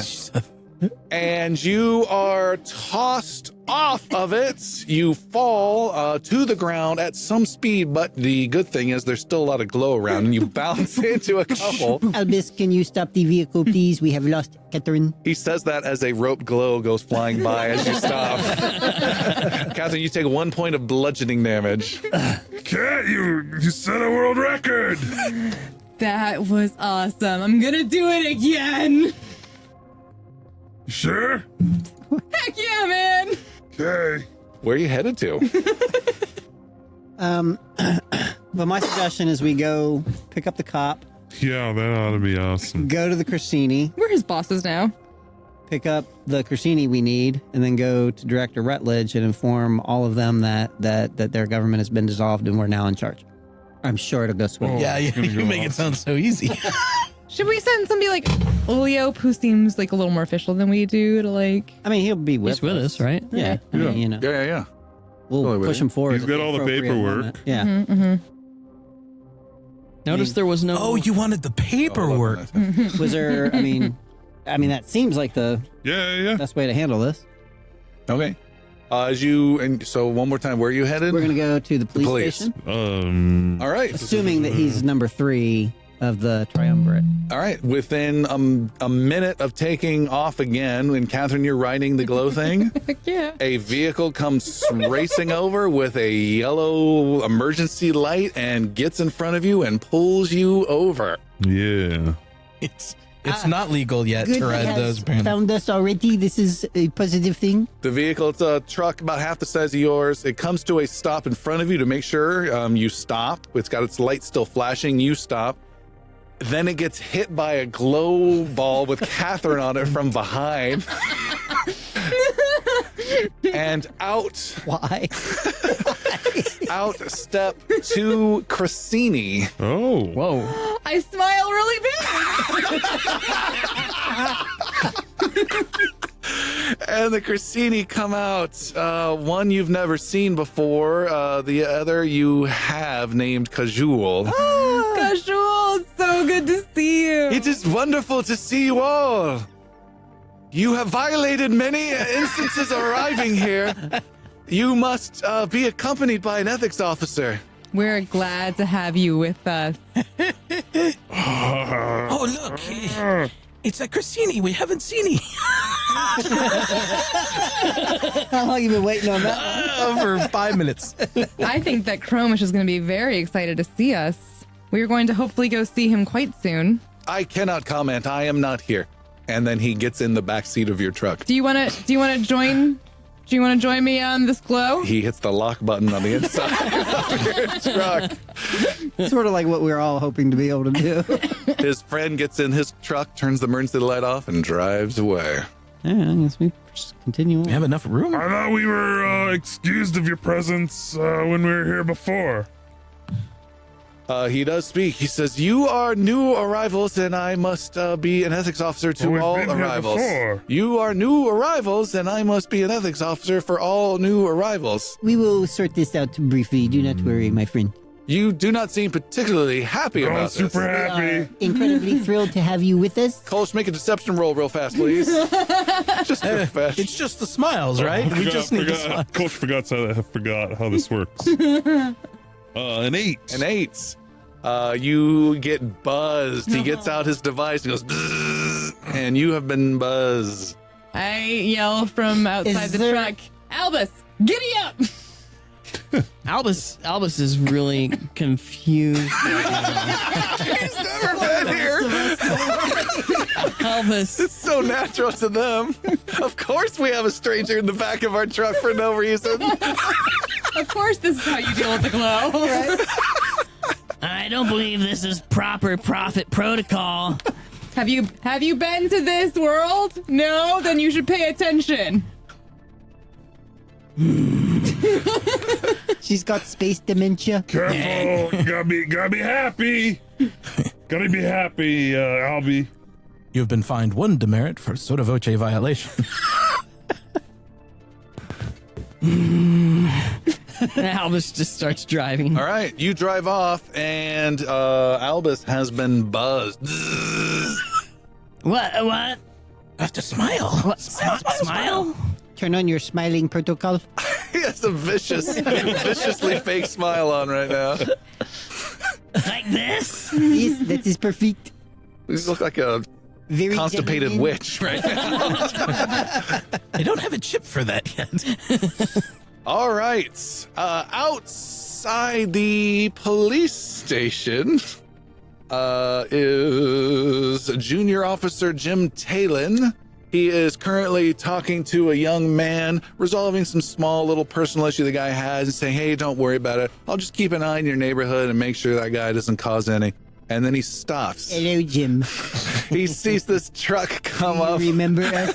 The truck stops. And behind is this glow that's attached to it that goes extending, gets yanked. Catherine gets yanked off, rolls to the ground, and stands up, straightening her outfit. Yep. Looking pretty cool. And then he sees the rest of the crew spill out. No. Jimmy! No. Good to see you. It's very good to see you. Good to see there's still a junior officer. Yeah, this is fantastic. Jim, we've got an opportunity to make you a regular officer. I thought you guys were like banned from here. Oh, no, hold on. We are full of surprises, you will find. You didn't leave this place in the best of shapes, you understand. We intend to remedy that very quickly. Oh my god. I'm Albus 47P. I'm new here. What the hell? What is this? He's still smiling with the awkward, toothy smile. I'm a prophet. Catherine does like a Lowercase prophet. It's probably. Come in. And he takes you inside his police station. It is big. It's empty. It's got like 4 desks. It's only him here as usual. All right. So tell me, what's the skinny here? So are you the third member of the triumvirate now? Yeah, I've been for a couple months. Great, come with us. For what purpose? All will be revealed. I think it's important that we have the best of the police with us when we go and have a conversation with the Triumvirate. I'm the only police. Exactly. Statement stands. Only and best, and we're glad to have you with us. Please come along. We have to go talk to Chromish and Rallis as well. All right. Make a persuasion roll, Catherine. Ooh, nice 10. Ooh. He says, I don't trust you guys at all. I don't know what's going on. I should be arresting you right now. For what? For causing havoc. Rallis has been up my ass since you guys were here. There was some sort of explosion that there's been hints that you might have been involved with. That is ridiculous. Why would we explode The anything? prophets would never do such a thing. That's true. Exactly. And where do I know that voice from? My favorite thing. It'll come to me. It'll come to me. Have I met you before? No, I'm only 3. And Catherine starts drooling a little bit. Jim, I'm afraid you have no choice but to come with us. I have all the choice in the world. You may have no choice but to get in my cell unless you tell me what's going on. Where's the uppy, where's Will the you uppy explain guy? to him the situation? Oleip goes, whoosh, breaks out a piece of paper. I spent all day trying to print this, and I have official, temporary government of this whole town for the next 30 days, as signed off by the Nova Alliance and the Silver Council. It's all here, and it's in section 14H2 of your law under martial immediacy and government and open holidays. And See, martial immediacy, come with us. he says, wait, now, hold on a second. And he takes a look at it, and he looks at some computer, and it's a junior officer law and you PDF, and he's scrolling The through. Wikipedia. Big pictures, 1950s. Law where he had no law before. He starts looking and says, wow, man, this looks legit. It's real paper. Would we shit you, Jim? I'm not going to answer that. You're really doing this? It seems that God help since us, we we left, there's been a lot more problems. Can you confirm? There's been a lot more people coming and going. I thought that I'd heard there'd been a little bit more unrest. I've been trying to help out where I can, but I've been trying to keep a low profile. Rallis has been getting feisty and strongly intimidating that intimidating? No. Yeah, I think it's intimidating. And strongly suggesting that it would be Intimating. intimating. There we go. That's what I was looking for. Fancy. Strongly intimidating that I should fall in line because they're going to be taken over completely soon, and I need this job. We have Go ahead. we have concerns that they're going to take over in a violent manner, and I don't think they're necessarily the best people to be in charge of this part of this world. I agree. Definitely us. Do you see this big weird dude next to us? And I pointed at Albus. I'm like, this guy should definitely be in charge for sure. Albus just waves, still smiling. He said, well, what you have is legit. I'll back you as the police, and I'll back you as one of the triumvirate members. Well, once we're done with this in the next day or so, making sure that we can help out, I think we're probably going to have a promotion in order. What do you need me to do? We were going to promote you. That's Just come with us for you now should and just be come. quiet. All right, pay you like an extra $1 an hour. $2. Let's not be hasty, Catherine. All right, he locks up the police station behind him, and he goes into your truck. He gets his own police car. It's now a clown car, yeah. And I'm like, are you sure you don't want to hook up another one of these glow? It's super fun. And I guess we're off to the temple now? Yeah, to Yeah, grab the temple. Promish? I think Catherine's probably going to get into the actual. I think that would probably be a good idea. All right. Are you reining in and untying that thing? You're dragging it with you. Let's go. Ahead. There are children that walk the sidewalks along the road as you turn, you know. Let's set it free for now. Oh, goodbye, Chestnut. If it's true love, it'll come back. She knows the exact one of the millions that are out there. That's hers. All right, you set it loose. It's from the dents. And your face imprints. You guys drive off and head towards the temple, I heard? Yeah. You head towards the temple. You drive past the Three Spheres Monument and head toward the Cressini Temple. I would like to stop there for a moment. You would? Yeah. All right. What are these? Oh, can we stop here for a moment? Sure, I've never seen these before. Go take a look, Albus. Devin will hop out and meditate, All right. prepare himself for what's Ask Devin a lot of questions. Devin, what are you doing? Devin being the expert in meditation that he is, can't even hear him. Why are you just sitting there? Devin, make an insight roll, please. Poke. Where is it? Poke. Oh, 11. 11. It was a 50-50. You, when you finish your 10 minutes, even with being poked repeatedly and asked questions, you feel a little bit more calm around these spheres and connected to the source. And you gain a source inspiration die. That's mine. Inspiration. The D4?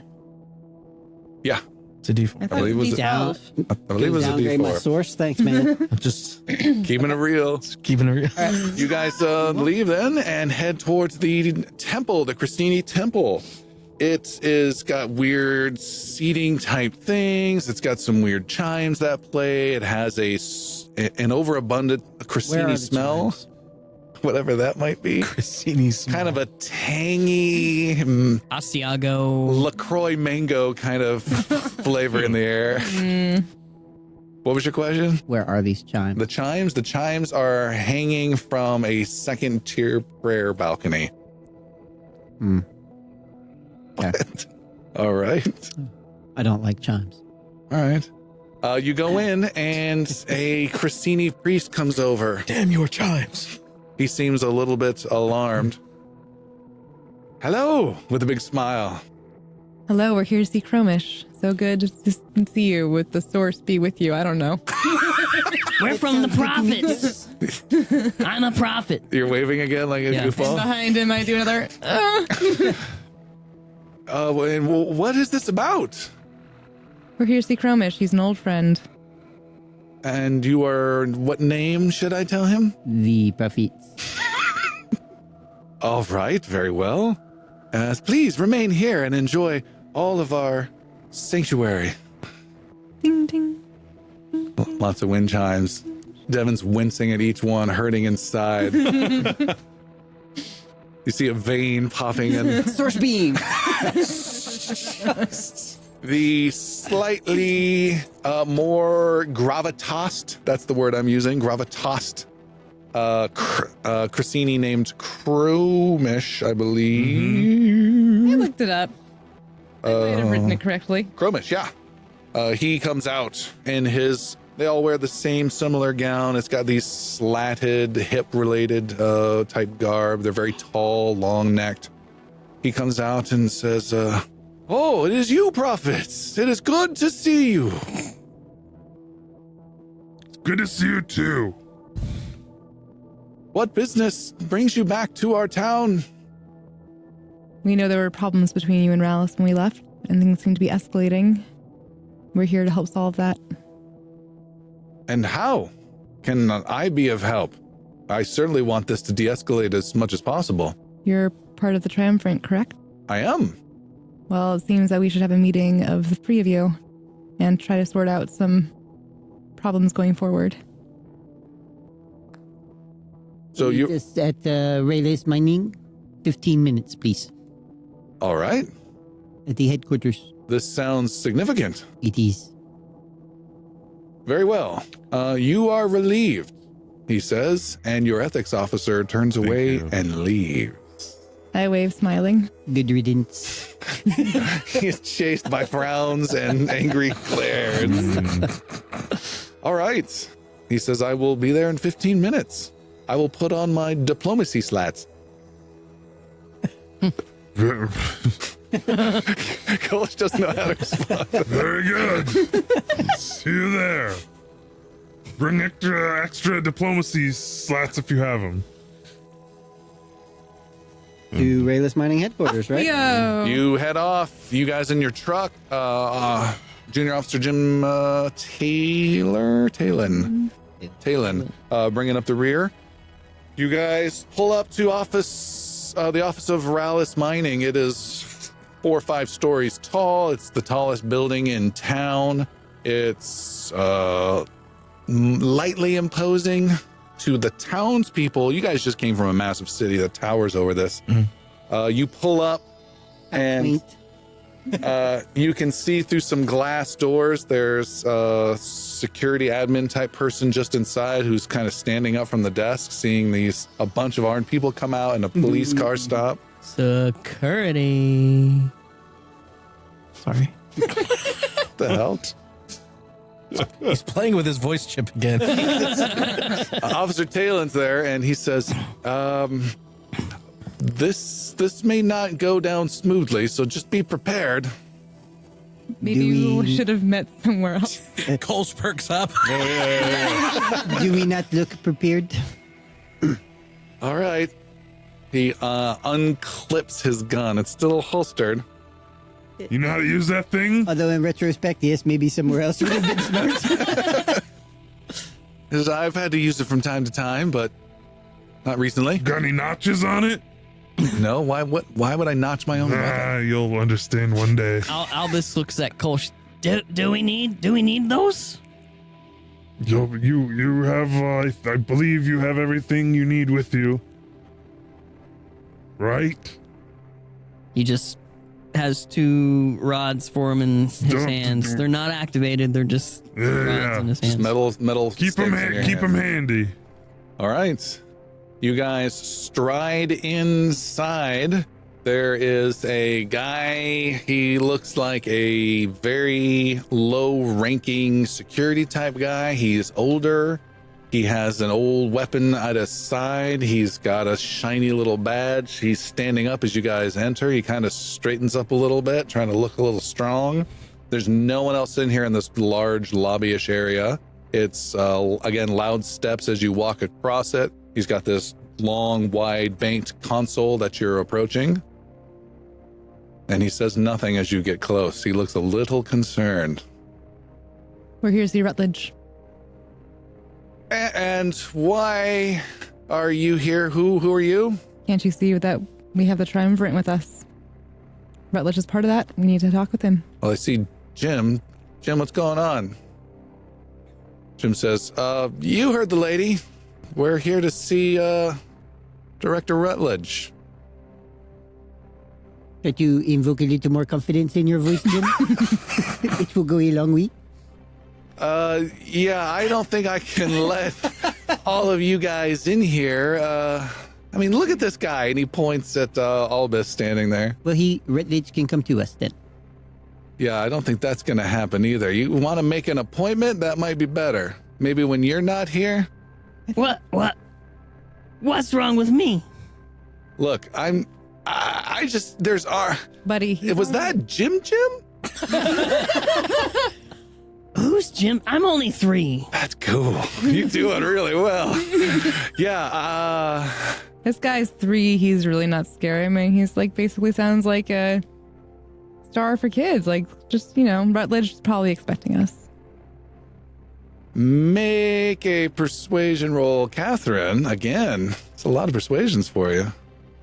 I don't think that's a good idea. Well, but what would an 11 change? How about an 11? He said, go ahead. If you won't let us up to see him, tell him to get down here. At least give him the option to know. Or you might want to get your bus. He would probably be pretty upset if he didn't know. This is official business. He's very important. You want to get your bus. You can make an intimidation roll. Jedi mind trick. He's doing his mystical bonus on it. 14 intimidation, 15 total. He grabs his little radio on his shoulder. This takes a step back. They just received anti-EPO training that when you touch it, you don't want to get stabbed in the belly. He goes to his radio and says, yeah, I've got some prophets here and Jim Talon saying they need to speak to Director Rutledge, and I'm not quite sure what to do. Do I see a security camera? Yes. I look at it and I just wave and smile very like enthusiastically. You hear a voice come across that you've heard before, and it is that of Director Rutledge. Of course. Send them up. And Devin gives him like a look. He waves you towards the elevator. Promise is here now, right? Nope. Oh, Oh, we're gonna. yeah, we'll wait for Well, him. let's wait for Cromish. You're gonna wait. Okay.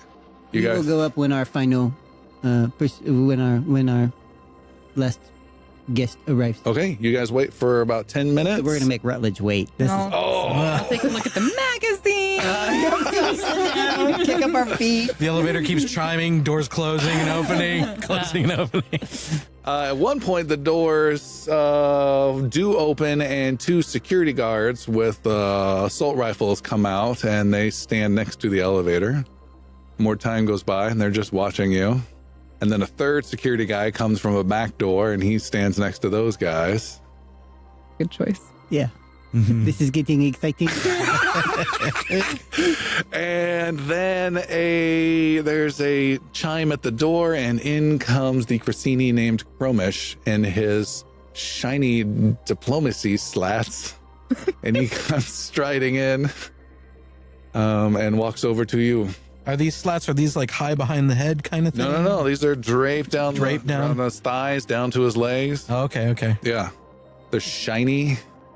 Let us proceed. They make almost a wind chimey sound every step he takes. I am here. Let's go. Catherine looks a little sad. And yeah, let's go up. Let's go talk to Rutledge. All right. We are ready to go. Proceed now. Kolsch gets into the elevator. Augie gets into the elevator. Devin gets into the elevator. Catherine gets in the elevator. 2 people value of Albis gets into the elevator. Ollieup gets into the elevator. Junior officer Jim Talon gets in the elevator. Cromish gets in the elevator. Security guard 1 gets in the elevator. Yeah. Security guard 2 gets in the elevator. Biggest elevator. And security guard number 3 gets in the elevator. How are you guys doing today? The door closes. Kolsch crowds them a little. Yeah. Mm-hmm. You It having is- a good day? One of the guards looks at you, and he's got this cool crew cut, and he says, "That remains to be seen." Oh, yes, it does. Somebody's touching my hole. Who's touching my hole? Augie, get out of there. All your hands where I can see you. I can't help it. The elevator rides up, and then store stuff in there's here. Devin. You can barely hear some whispering between 2 of the guards next to you. Make a perception roll with advantage. Not good. I mean, it's 11. That's not bad. They are able to see you leaning in to hear them, but you hear a few words, and one of them whispers to the other as you're about halfway up. Was that Jim? The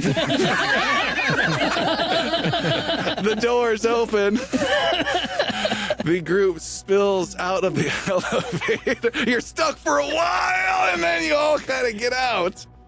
There is a nice, shiny, polished hallway. There's another guy, probably maybe even the same guy, who's buffing it. And he just sees you guys coming and is like, "Oh, I gotta go get the mop." And he disappears. There is a security guard or 2 at the door of the nice, big, wooden, expensive door to Rutledge's office. And you guys approach. One of them opens the door and you guys go in. The security guards follow after you and fill in. And you are in Rutledge's office. This is a place that's got some long couches, some chairs. It's got some great flooring, his amazing desk. He's got a fountain in the corner, got a huge wall window that looks out over the whole town.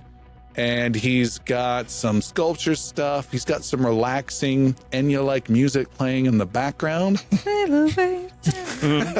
He himself is there. Again, he's got that charmingly disarming game show host, fake and manufactured face. He's definitely had work on. Square jaw, handsome. His eyes, though, look like they're almost as soulless as Albis. And standing in the corner completely quietly is a woman with long black hair and a white cotton pseudo robe that Devin is hissing at. She has her head down, but she looks up through her hair at Devin and locks eyes with you. Make an intimidation roll. Go for it. 16. Fuck me dead, too. Devin flinches and looks away. She grins. So, there was one more thing that Augie gets excited about. The rest of you do not. It's the robot. It is the robot. Yeah. Is here. Oh, it's up in the office? Yes. Fantastic. A GRG 304 guard bot is here. This is a tall but yet stocky robot straight out of RoboCop. It has two arms that extend down that end in guns. It's got big, thick legs. It stomps and it adjusts slightly when you enter. And it's facing you. It doesn't have its weapons pointed at you, but it can't not have them pointed at you at the same time. But it can't like not lower them really. It's always just out. And it's not holding anything. Its guns just end in these things. It's not an assisting robot of any kind. Rutledge, wonderful to see you. Yes, come in, have a seat. Thank you. We wanted to let you know we've done what you asked, and we've disbanded the government. That is good. I've been waiting. You certainly took your time, and you didn't have to come here. Well, we wanted to make sure that you upheld your end of the promise. I get the feeling there's going to be some sort of shakedown, that you're looking for something a little more, and I assure you that is not going to happen. I will give you exactly what I promised, and you're not getting any additional money or favors from me or anything. Rutledge. If that was your intent, you have wasted your precious time, We're lady. the prophets. We just want to make sure that anything that is difficult for us is removed, and we can be on our way from this office. Fine. What is your, how do you prove your end of the bargain? And he starts typing away at his computer. So we have brought Ollie up here. He is from Zirkos, and we have. I'm kind of a big deal. He really is. He wanted to be here to deliver this information himself, and we're here to show you that we've got all the paperwork you could possibly want. And we're about to shove it up your ace. Wow. I don't say All right. Think of it. Aliep looks at you, Catherine. And I give him like a hard look and like a little bit of a, shake of the head. Which nudges him. Okay. He gets nudged forward. Aliep shuffles hesitantly over towards the big desk, and he puts down his piece of paper and says, it's nice to meet you. I'm not good with confrontations. This Great is job. just a simple legal transaction, Oliup.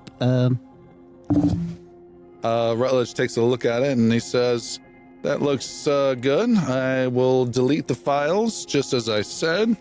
And then he looks a little closer. Oops.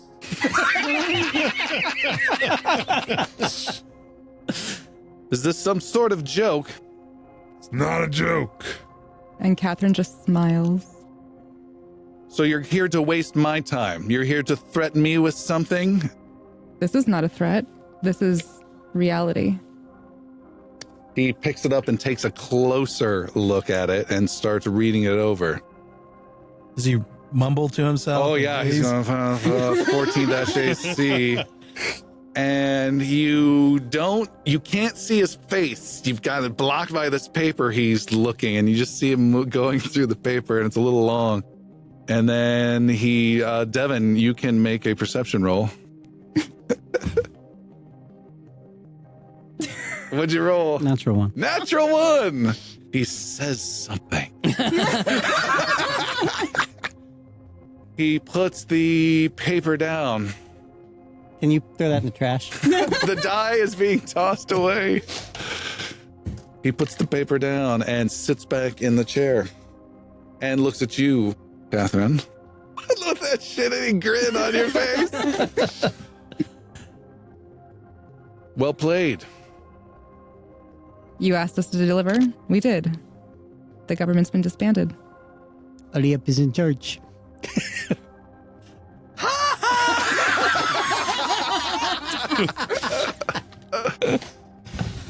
I'm Albis 47P.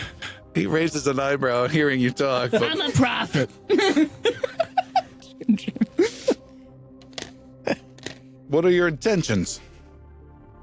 Oh, we didn't get that far.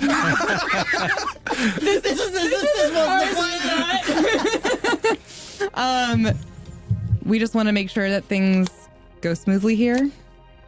Make it as peaceful as possible of a transition. See how things are going. If you don't get in our way, we won't get in yours. He spins the computer around and motions for the most technical looking person on your team. Who? Albus or Augie? Who would that be?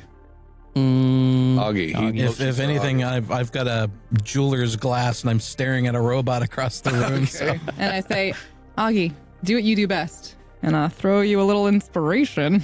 oh, He motions for you to come over and he says, well, you have me by the short hairs. Here. And he motions you over towards his computer and you see it's got his personal files there, and he does a special command and you see him permanently deleting the one and only copy of all the video files and evidence that he has of you guys doing mischievous deed. That's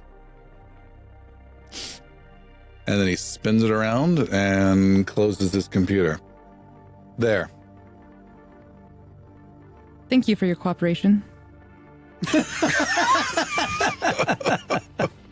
It feels like this might be a great partnership after all. And then I'm just going to say, Chromish, we know there were some problems between you, and we are here to intervene for the next 30 days to see if we can have a better way to govern this area and see if we can't help with some of the problems you've been having between each other.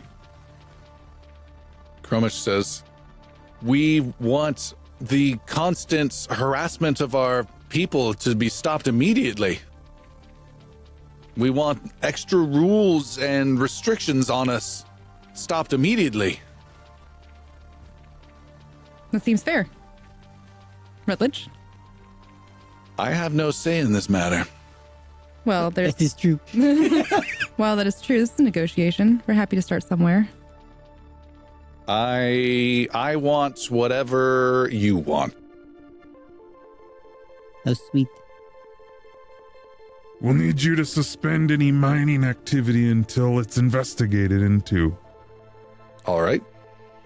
I want a different voice chip. This isn't Wizard of Oz, kid. All right, Catherine gives him a long stare and says, we don't want to get too much in the way right now. We're happy to let things be fairly normal while we see how operations are.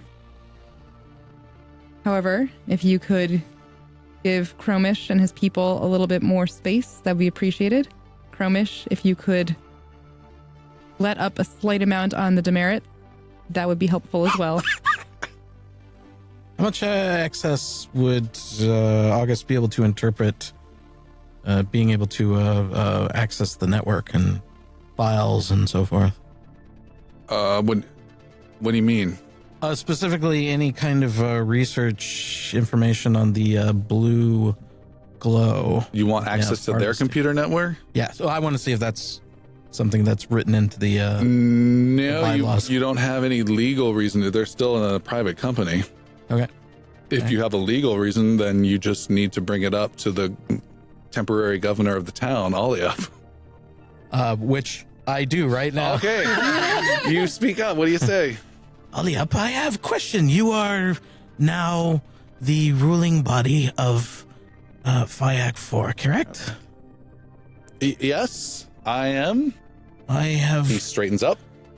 I have a request for access of information that might be in the hands of Ralos Mining over the research of the blue glow that is presently in the mines that they have. Devin watches Director Rutledge really carefully when the blue glow comes up. Make a perception roll with advantage. Oh, maybe need something more than a 1. How about a fucking 7? A 7.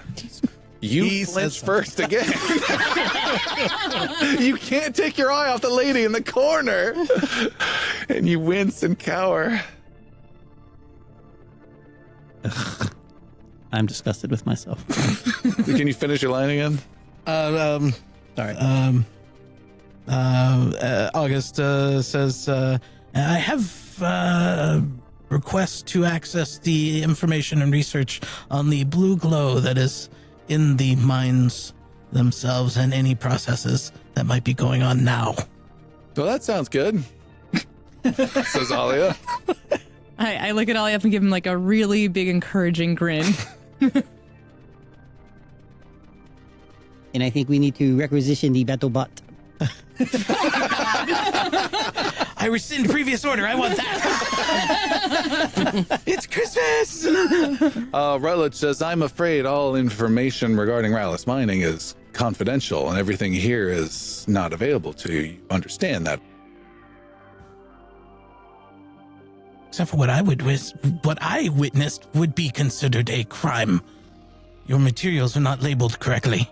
I will least. need to hear about this. Tell me about this, says Aliup, getting very high on himself now. Marking the containers as containing a fairly inert gas actually contained nothing at all, which prompts some degree of investigation. And then, past that point, and then Augie brings up some video feed that he's actually had recorded of the two fighting here, and put it up and say, this response of this gas, this is a violation on the prophets themselves. Did you get that? You're blurred out from the face. Well, by the power vested in me, which I take very seriously, that all sounds perfectly reasonable. I think a search warrant can be considered verbally given to all important parties right here and now. Proceed. Shoot a glance over to Rutledge. Rutledge leans back in his seat, cocks his head to his right to the lady in the corner and just shakes his head and says, the winds of change are upon us. And he stands up and says, very well. And then all hell breaks loose. There is gunfire blasted and chaos, and we have a combat on our hands, and we will stop there for tonight. Yeah, we are so hosed. No.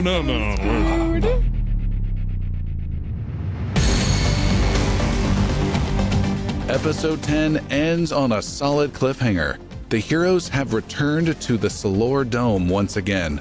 Keep in mind, they are far from any support. They're under a dome keeping out thousands of hostile alien bugs. They're strutting through a town all but owned by a hostile mining corporation. They're in an office surrounded by security guards, a giant guard bot, and a witch in white, just as all hell breaks loose. Thank you to Christopher, Seth, Jillian, Chris, and Tim. Thank you, listeners, so much for downloading the show. Thanks for all the kind reviews online and for all your supportive posts. We really do appreciate it. A quick plug to come join us on the official Inglorious Bards Discord server. Head to our website, ingloriousbards.com, and click on the Discord link to say hi or leave your thoughts on a specific episode. What was your favorite part of this episode? What drove you insane? What do you think's going to happen next? And as always, we appreciate your support at patreon.com/ingloriousbards. The heroes are deep in hostile territory, armed only with a piece of paper that says they're in charge. Weapons are out and the bullets are about to fly. Until next time.